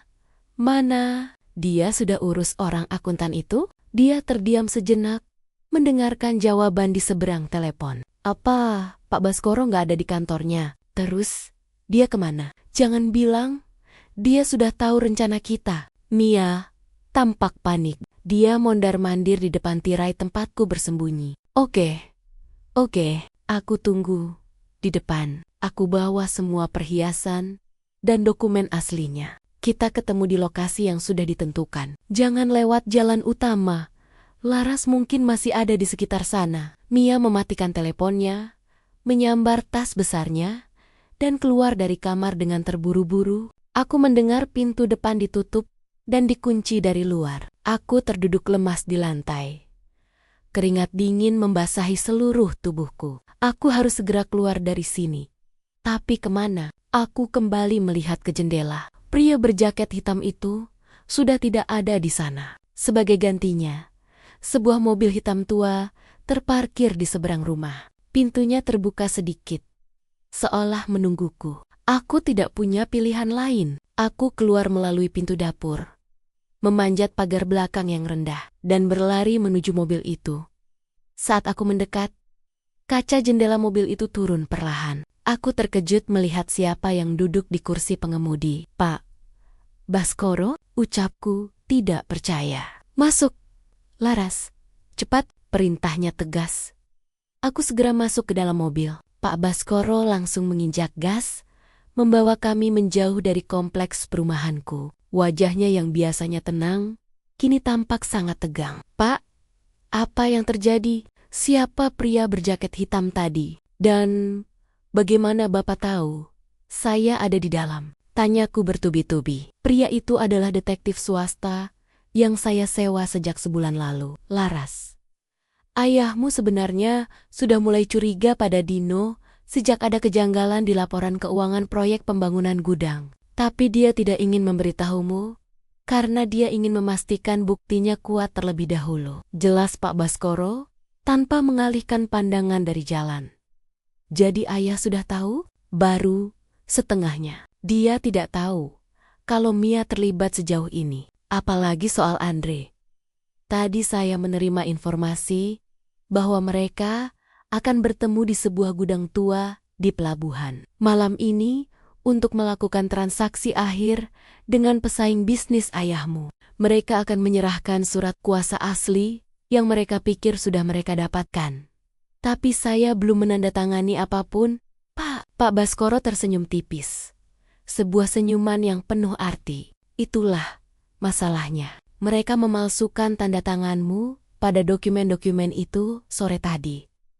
Setelah kamu pergi dari rumah, mereka pikir mereka sudah menang. Mereka tidak tahu kalau kita sedang menuju ke lokasi yang sama untuk melakukan konfrontasi terakhir. Lokasi yang dituju adalah sebuah area gudang tua yang terpencil di pinggiran dermaga. Suasananya sangat kontras dengan rumahku yang hangat dan rapi. Di sini, bau garam laut yang amis bercampur dengan bau besi berkarat. Lampu-lampu jalan berkedip-kedip, menciptakan bayangan panjang yang menyeramkan. Pak Baskoro memarkir mobilnya agak jauh dari sebuah gudang besar yang terlihat masih memiliki aktivitas. Kami berjalan, menggendap-endap di antara tumpukan kontainer. Dari kejauhan, aku melihat mobil Dino dan mobil mewah lainnya terparkir di depan pintu masuk gudang. "Laras, kamu siap?" tanya Pak Baskoro sambil memegang bahuku. Ini akan menjadi momen yang sangat berat. Tapi ini satu-satunya cara agar mereka tidak bisa mengelak lagi. Kita punya polisi yang sudah bersiaga di sekitar sini. Tapi saya butuh kamu untuk menunjukkan diri agar mereka mengakui perbuatannya secara lisan. Aku mengangguk mantap. Rasa takutku kini telah berganti menjadi keberanian yang dingin. Aku tidak ingin lagi menjadi korban yang bersembunyi.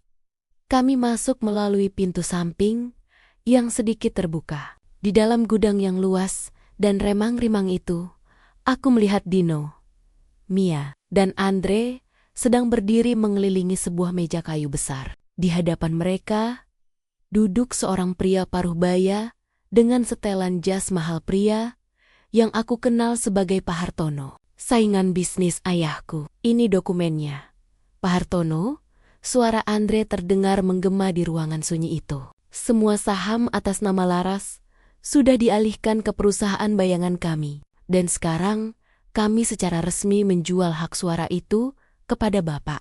Dengan ini, Bapak punya kendali penuh atas perusahaan ayahnya Laras. Pak Hartono mengambil dokumen itu, memeriksanya dengan teliti di bawah cahaya lampu gantung yang remang-remang. Tanda tangan Laras terlihat sangat asli. Bagaimana kalian melakukannya? Dino tertawa kecil. Suara tawanya membuatku mual. Dia itu istriku, Pak. Aku tahu setiap lekuk tanda tangannya. Lagi pula, dia sedang terlalu sibuk menangis karena aku selingkuhi dengan Mia. Jadi, dia nggak punya waktu untuk mengecek dokumen aslinya. Mia menyandarkan kepalanya di bahu Dino. Tangannya masih memegang tas berisi perhiasanku. Kasihan Laras.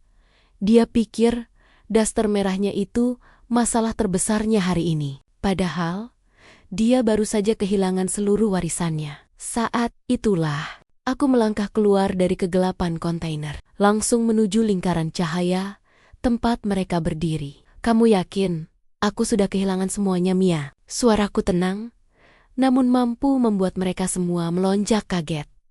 Wajah Dino menjadi pucat seketika. Mia hampir menjatuhkan tas yang dipegangnya, sementara Andre langsung berdiri di depan Mia, mencoba melindunginya. Pak Hartono hanya mengangkat alis, tampak terkejut namun tetap tenang. Laras, kenapa kamu ada di sini? Gagap Dino. Kagap Dino, aku di sini untuk melihat bagaimana kalian merayakan pengkhianatan ini di tempat yang kotor seperti ini, kataku sambil berjalan mendekati meja. Cocok sekali buat kalian. Tempat ini mencerminkan isi hati kalian yang sebenarnya busuk dan berkarat. Laras, pergi dari sini. Ini bukan urusanmu, bentak Andre, mencoba mengintimidasi.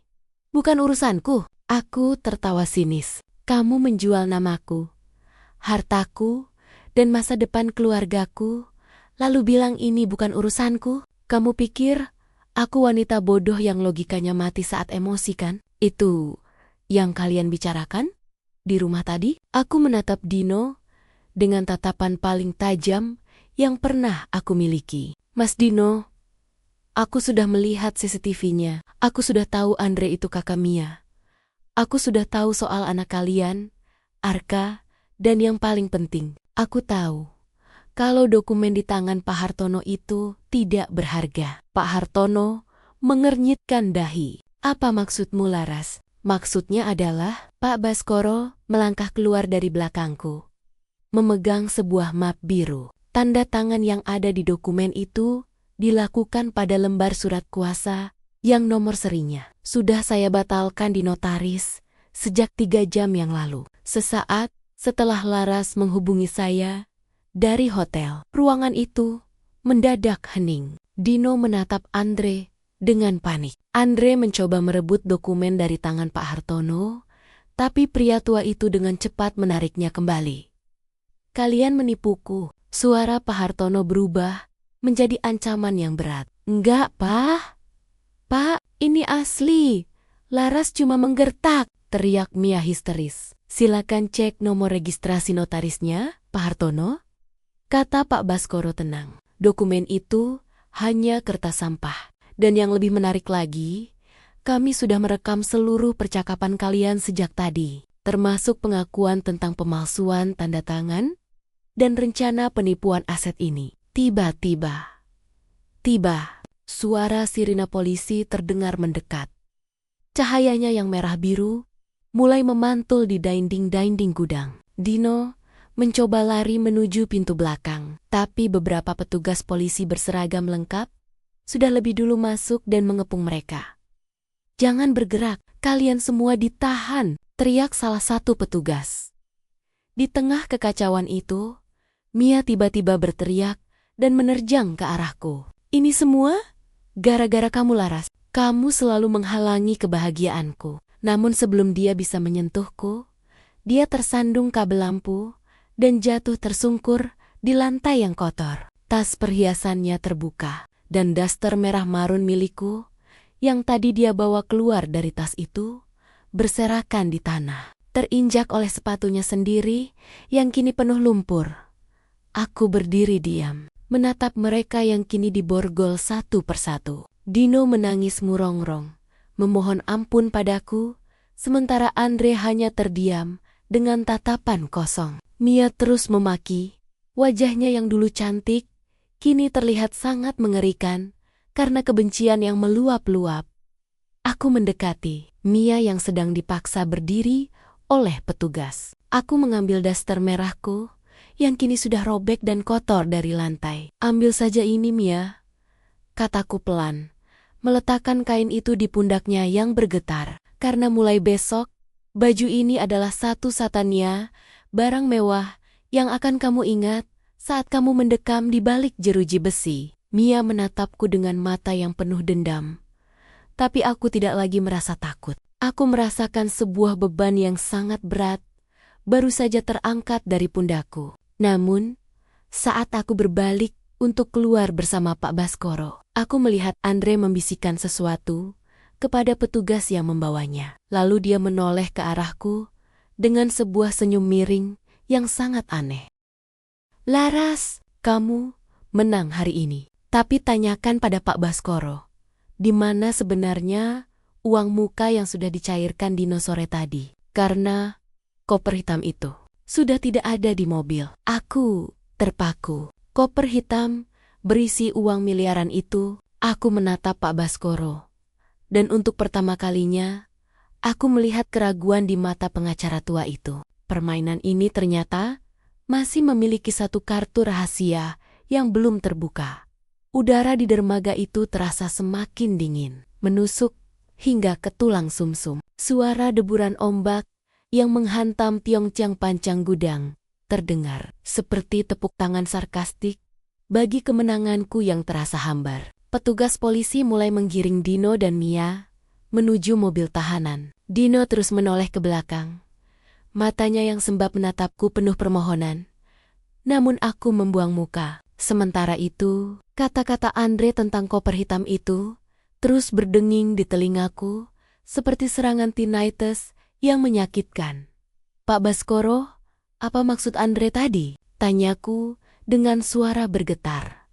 Menatap pengacara keluarga kami itu di bawah temaram lampu gudang yang mulai berkedip. Koper hitam itu bukannya ada di tangan polisi? Pak Baskoro tampak menghindari tatapanku. Dia sibuk merapikan dokumen di dalam tasnya. Laras, polisi sudah mengamankan lokasi. Semua bukti fisik akan diproses. Soal uang tunai itu, mungkin Andre hanya mencoba memecah konsentrasi kita. Tapi koper itu tadi ada di rumah. Saya melihatnya di CCTV, desakku. Aku melangkah mendekat, menghalangi jalan Pak Baskoro. Dan Andre bilang, tanyakan pada Bapak. Kenapa dia bilang begitu? Pak Baskoro menghela napas panjang. Wajah tuanya tampak sangat lelah di bawah sinar rembulan yang pucat. Mari kita bicarakan ini di mobil, Laras.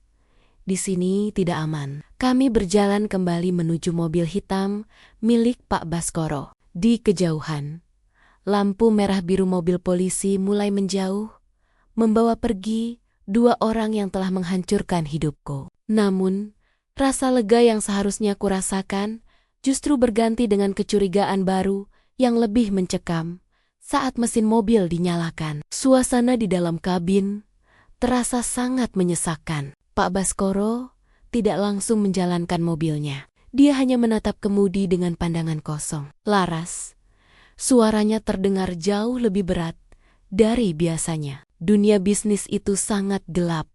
Ayahmu, dia pria yang baik. Tapi dia juga melakukan kesalahan. Dino tahu soal itu. Itulah kenapa Dino punya keberanian untuk mengalihkan dana perusahaan.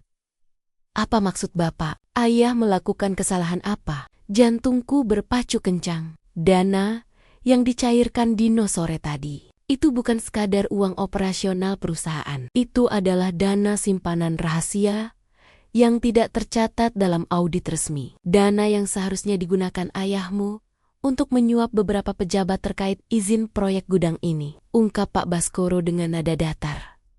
Aku terperangah. Ayahku, pria yang paling kuhormati di dunia ini, melakukan suap? Nggak mungkin, Pak. Bapak pasti salah. Aku tidak salah, Laras.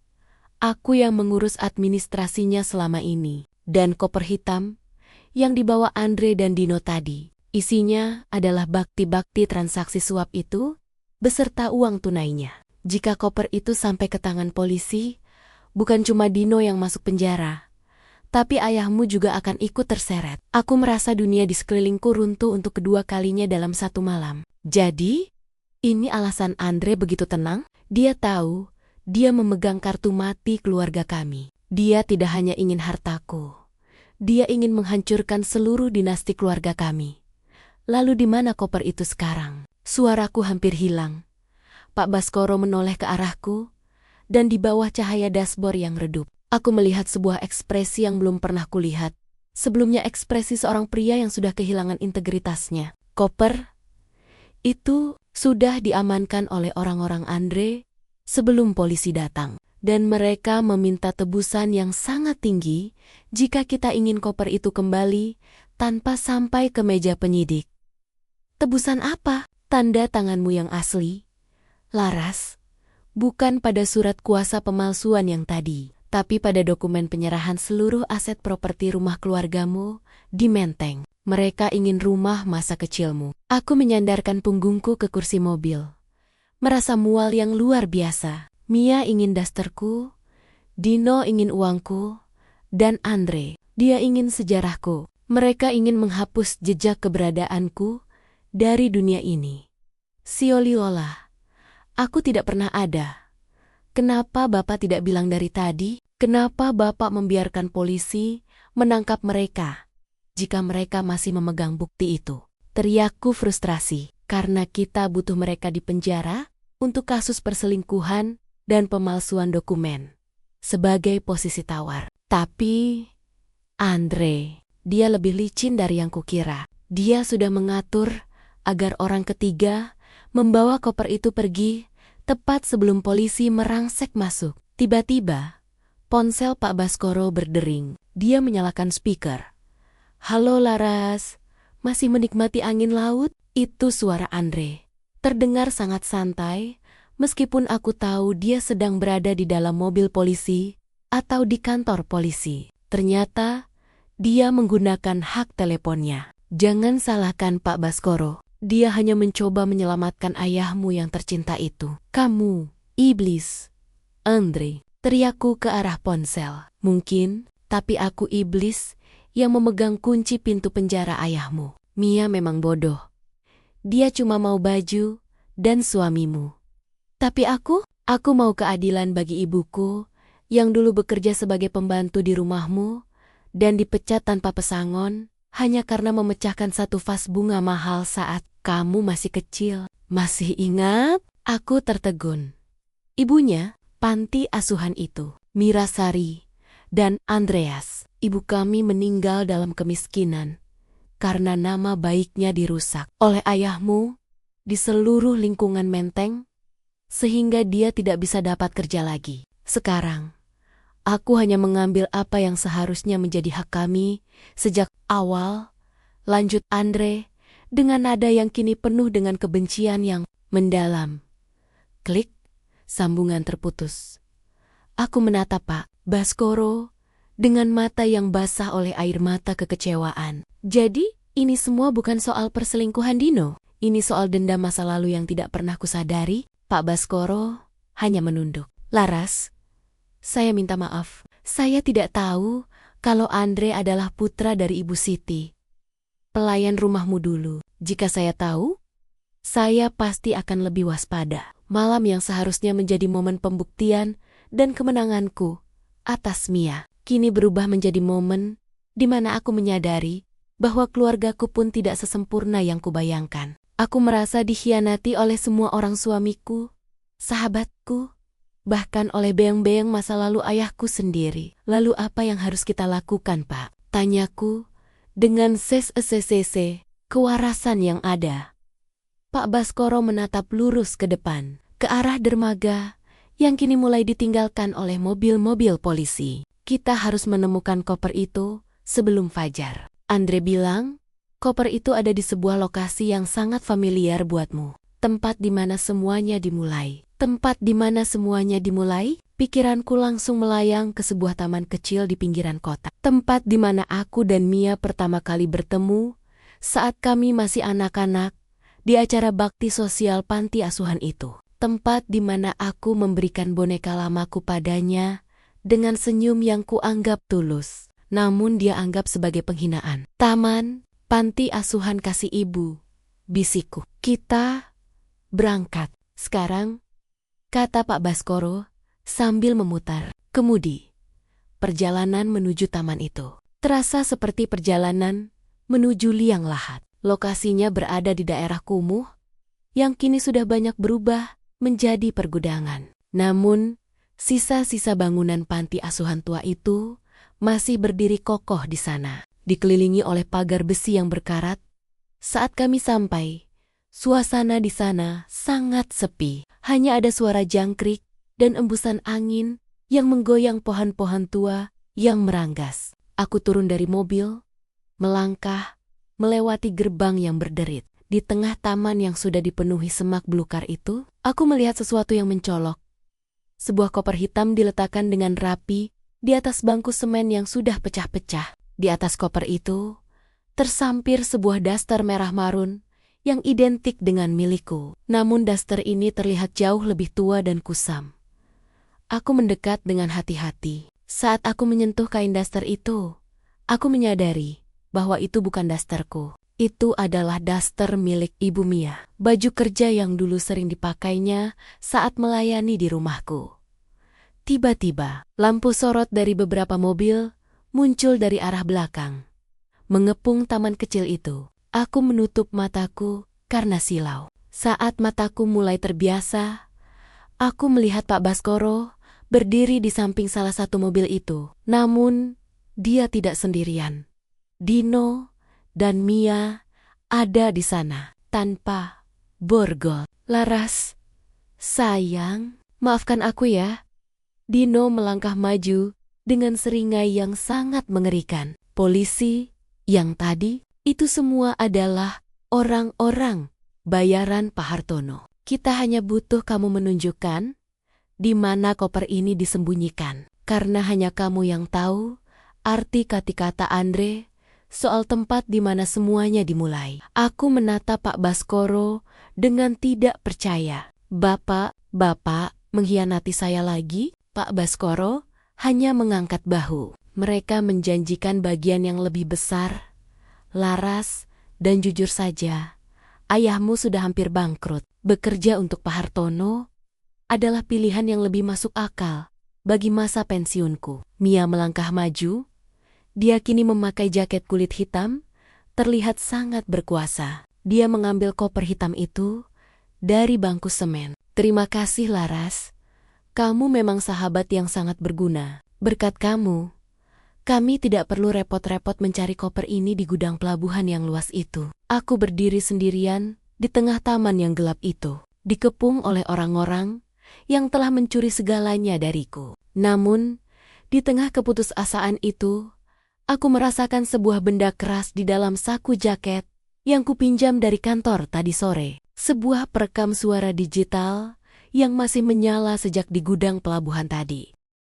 Dan yang mereka tidak tahu, sebelum turun dari mobil Pak Baskoro tadi, aku sempat mengirimkan titik lokasiku ke satu satania orang yang mungkin benar-benar bisa menolongku, detektif swasta asli yang disewa ayahku tanpa sepengetahuan Pak Baskoro. Kalian pikir ini sudah selesai? Kataku dengan suara yang kini terdengar sangat dingin.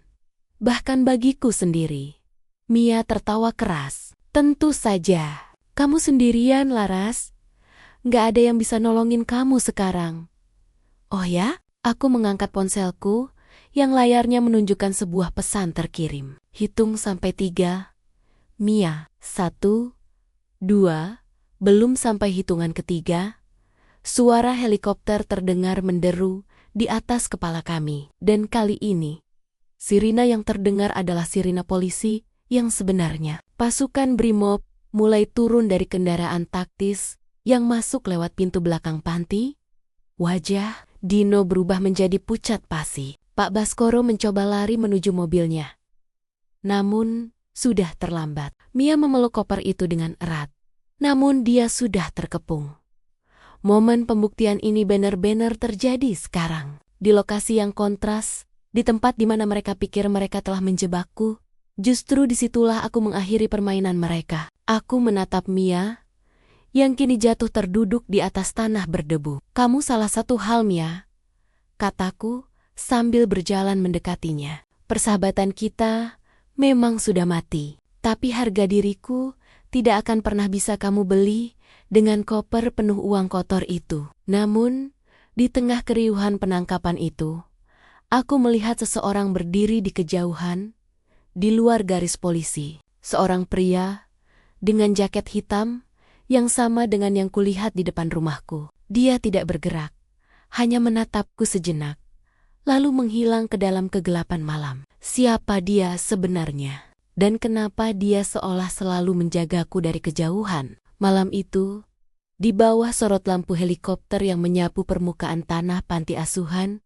yang gersang, aku menyaksikan kehancuran yang sesungguhnya. Kali ini tidak ada lagi sandiwara, tidak ada lagi polisi bayaran atau detektif palsu. Suara deru mesin kendaraan taktis dan instruksi tegas dari pengeras suara kepolisian adalah musik bagi telingaku. Aku berdiri tegak, membiarkan angin kencang menerpa rambutku. Sementara di depanku, orang-orang yang menganggapku mangsa empuk, kini berubah menjadi tikus yang terjebak di sudut ruangan. Mia menjerit histeris saat koper hitam itu direnggut paksa dari tangannya oleh petugas berseragam lengkap. Dia mencoba mencakar, mencoba melawan. Namun tubuhnya yang kecil dengan mudah diringkus ke tanah. Wajahnya yang tadi penuh kemenangan, kini bersimbah debu dan air mata yang merusak riasannya. Dia terlihat sangat menyedihkan seperti sosok masa kecilnya yang dulu aku temui di tempat ini. Namun kali ini, tanpa ada rasa ibaku sedikit pun. Laras, kamu gak bisa lakukan ini. Kamu menghancurkan hidupku, teriak Mia dari bawah tekanan lutut petugas. Aku melangkah mendekat, berhenti tepat beberapa senti dari wajahnya yang terhimpit tanah. Aku tidak menghancurkan hidupmu, Mia. Kamu yang melakukannya sendiri sejak kamu memutuskan untuk masuk ke rumahku dengan niat busuk. Hidupmu adalah pilihanmu, dan penjara adalah konsekuensi yang kamu pilih. Di sisi lain, Dino tampak lunglai. Dia tidak melawan sama sekali. Saat borgol besi itu mengunci pergelangan tangannya, dia hanya menatapku dengan tatapan kosong yang hancur. Semua ambisinya untuk hidup mewah dengan harta ayahku sirna seketika. Dia kehilangan istrinya, kehilangan selingkuhannya, kehilangan hartanya, dan yang paling memalukan, dia kehilangan martabatnya sebagai laki-laki di depan semua orang. Pak Baskoro, aku menoleh ke arah pengacara tua itu yang kini sedang digiring menuju mobil polisi. Dia tidak berani menatap mataku. Bapak adalah orang yang paling dipercaya ayah selama 30 tahun. Bagaimana bisa Bapak menukar kesetiaan itu dengan uang dari orang seperti Pak Hartono? Pak Baskoro hanya terdiam. Kepalanya tertunduk sangat dalam. Pengkhianatannya adalah yang paling menyakitkan bagiku setelah Dino, karena dia adalah figur paman bagiku. Namun hukum tidak mengenal hubungan keluarga. Bukti rekaman dari alat penyadap yang kupasang dan pengakuan mereka yang terekam jelas di taman ini adalah paku terakhir di peti mati. Karir dan reputasi mereka. Petugas mulai membawa mereka pergi satu persatu. Saat mobil-mobil polisi itu mulai meninggalkan halaman panti asuhan, suasana mendadak menjadi sangat sunyi. Hanya tersisa aku dan komandan tim yang memimpin penggerbekan tadi. Ibu Laras, koper ini akan kami amankan sebagai barang bukti utama, ucap sang komandan sambil menunjukkan koper hitam itu. Isinya sangat krusial. Bukan hanya untuk kasus penipuan Anda, tapi juga untuk penyelidikan lebih lanjut mengenai keterlibatan beberapa pihak dalam kasus gratifikasi. Aku mengangguk lemah. Lakukan apa yang harus dilakukan, Pak, termasuk jika itu melibatkan ayah saya. Saya ingin semuanya bersih. Saya lelah hidup dalam kebohongan. Aku berjalan menuju bangku semen, tempat koper itu tadi diletakkan. Di sana, daster tua milik Ibu Mia masih tertinggal. Aku mengambil kain kusam itu, merasakannya di tanganku. Dendam yang dibawa Andre dan Mia ternyata berakar dari rasa sakit hati seorang ibu yang dipecat. Mungkin ayahku memang keras. Mungkin ayahku memang melakukan kesalahan di masa lalu. Tapi itu tidak memberikan hak bagi mereka untuk menghancurkan hidupku.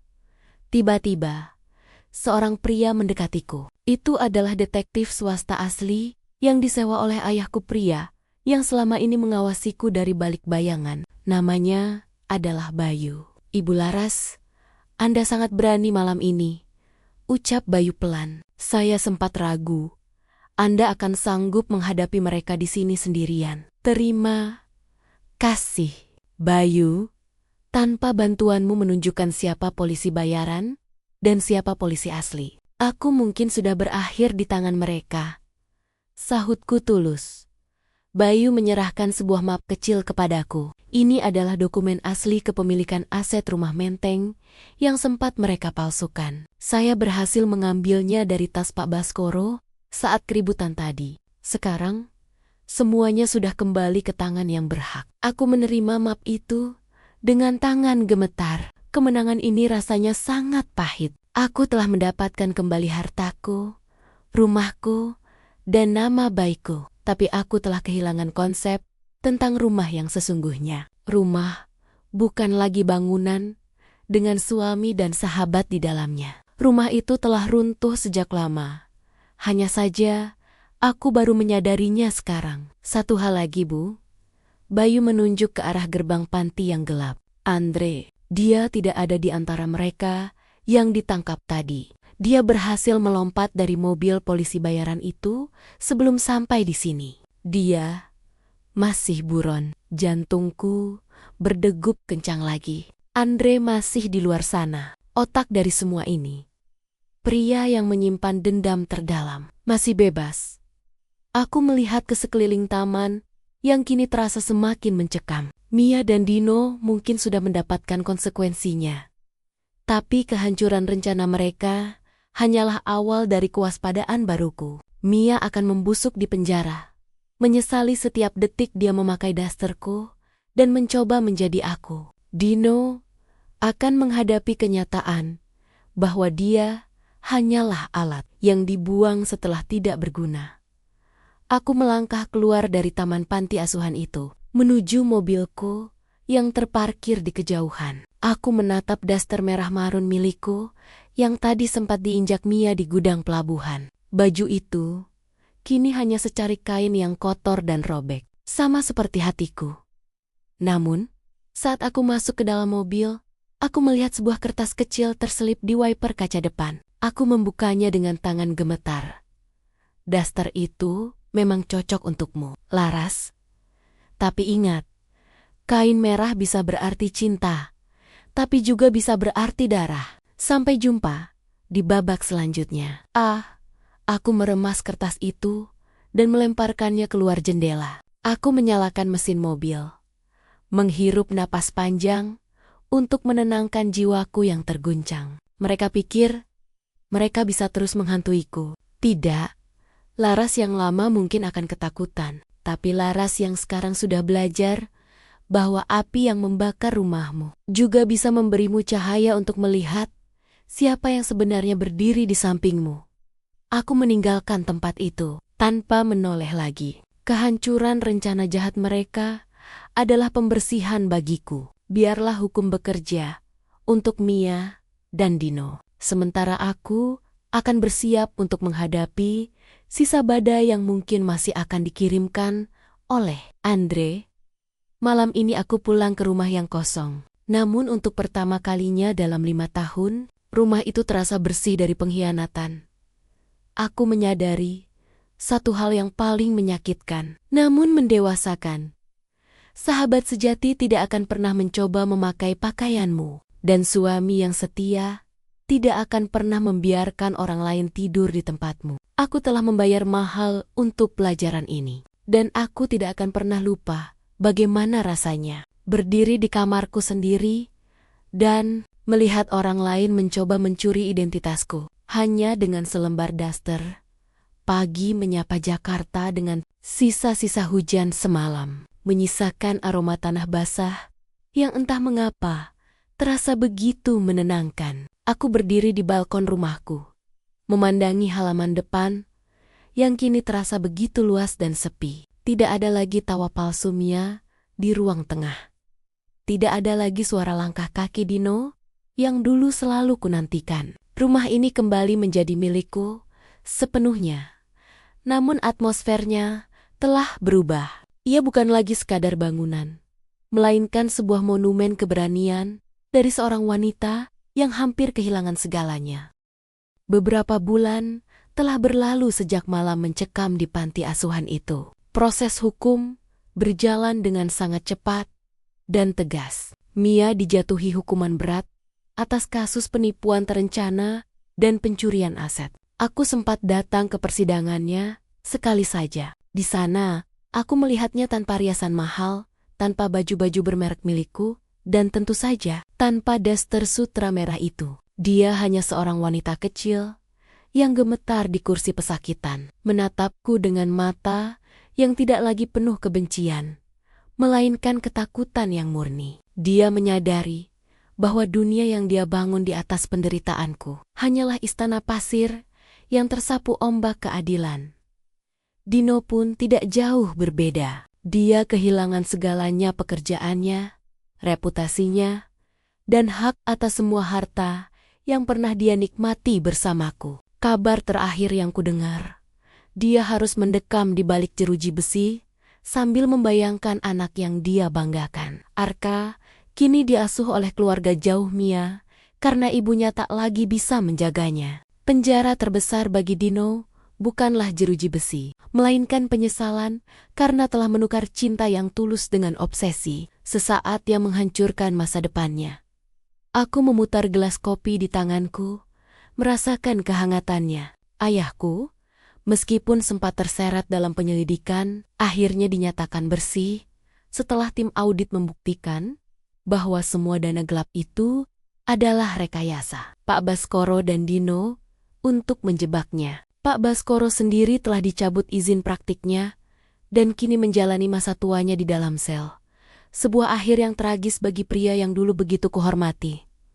Namun, bagaimana denganku? Apakah aku bahagia? Bahagia mungkin kata yang terlalu muluk untuk saat ini. Aku lebih suka menyebutnya pulih. Aku belajar bahwa memaafkan bukan berarti melupakan. Dan memaafkan bukan berarti memberikan kesempatan kedua bagi mereka yang telah menghancurkan kepercayaan kita. Aku memaafkan Mia dan Dino bukan karena mereka layak mendapatkannya, tapi karena hatiku layak mendapatkan kedamaian. Aku tidak ingin menyimpan racun dendam yang sama seperti yang disimpan oleh Andre. Berbicara soal Andre, dia benar-benar menghilang. Polisi belum bisa menemukannya. Seolah dia menguap di telan bumi. Namun, aku tidak lagi merasa takut. Ancaman di wiper mobil malam itu tidak lagi membuatku gemetar. Jika dia memang ingin kembali untuk babak selanjutnya, biarlah. Aku bukan lagi Laras yang naif, yang bisa ditipu oleh topeng kepahlawanan. Aku adalah wanita yang telah melewati api dan keluar sebagai baja yang lebih kuat. Aku masuk ke dalam kamar tidurku, kamar yang dulu terasa begitu kotor karena pengkhianatan mereka. Aku sudah mengganti semua perabotannya, sprei baru, cat dinding yang baru, dan aroma lavender yang kini benar-benar murni tanpa campuran parfum floral Mia. Aku membuka lemari pakaianku, dan di sana, di gantungan paling pojok, Aku menyisakan satu ruang kosong. Ruang kosong itu adalah pengingat. Pengingat bahwa tidak semua orang yang masuk ke rumah kita membawa berkat. Ada yang masuk hanya untuk mencuri, dan ada yang masuk hanya untuk merusak. Aku belajar untuk menetapkan batasan. Aku belajar bahwa persahabatan memiliki dinding, dan cinta memiliki pagar yang harus dijaga dengan kewaspadaan. Kepada kalian yang mungkin sedang merasakan firasat yang sama, atau kalian yang sedang dikhianati oleh orang terdekat, dengarkan ini. Jangan pernah ragukan instingmu. Jika sesuatu terasa salah, biasanya itu memang salah. Jangan takut untuk menghadapi kenyataan. Meskipun kenyataan itu akan menghancurkan hatimu berkeping-keping. Karena dari kapinggon itulah kamu akan membangun dirimu yang baru yang lebih tangguh, lebih bijaksana, dan tidak akan pernah lagi bisa denyokinjek oleh siapapun. Daster merah itu, aku sudah membakarnya. Aku melihat kain sutra itu perlahan berubah menjadi abu di tempat pembakaran sampah belakang rumah. Saat api melahapnya, aku merasa seolah seluruh bebanku ikut terbakar. Kain itu hanyalah simbol, dan kini simbol itu sudah musnah. Identitasku bukan terletak pada apa yang aku pakai, tapi pada kekuatan jiwaku yang tidak bisa dicuri oleh siapapun, bahkan oleh sahabat terbaikku sekalipun. Kini, aku siap melangkah keluar. Aku memiliki perusahaan yang harus kupimpin, seorang ayah yang harus kujaga, dan sebuah hidup baru yang harus kujalani dengan penuh martabat. Aku menutup pintu kamar dengan perlahan, menguncinya dengan mantap, dan berjalan menuju masa depan tanpa menoleh ke belakang lagi. Terima kasih telah mendengarkan ceritaku dari awal hingga akhir. Semoga kisah hidupku ini menjadi pelajaran berharga bagi kita semua. Bahwa di balik pintu rumah yang tertutup, kita harus selalu memastikan bahwa yang kita peluk adalah cinta, bukan duri yang menyamar menjadi sutra. Aku Laras, dan hari ini aku memulai hidupku kembali tanpa rahasia, tanpa pengkhianatan, dan tanpa daster merah yang tertinggal di kamar tidurku. Satu pertanyaan terakhir untukmu yang sedang mendengarkan. Jika kamu berada di posisiku, apakah kamu akan memberikan maaf kepada mereka, atau kamu akan memastikan mereka membusuk dalam penyesalan selamanya? Tulis pendapatmu di kolom komentar di bawah ya. Sampai jumpa di kisah-kisah inspiratif selanjutnya. Jangan lupa, jaga hatimu.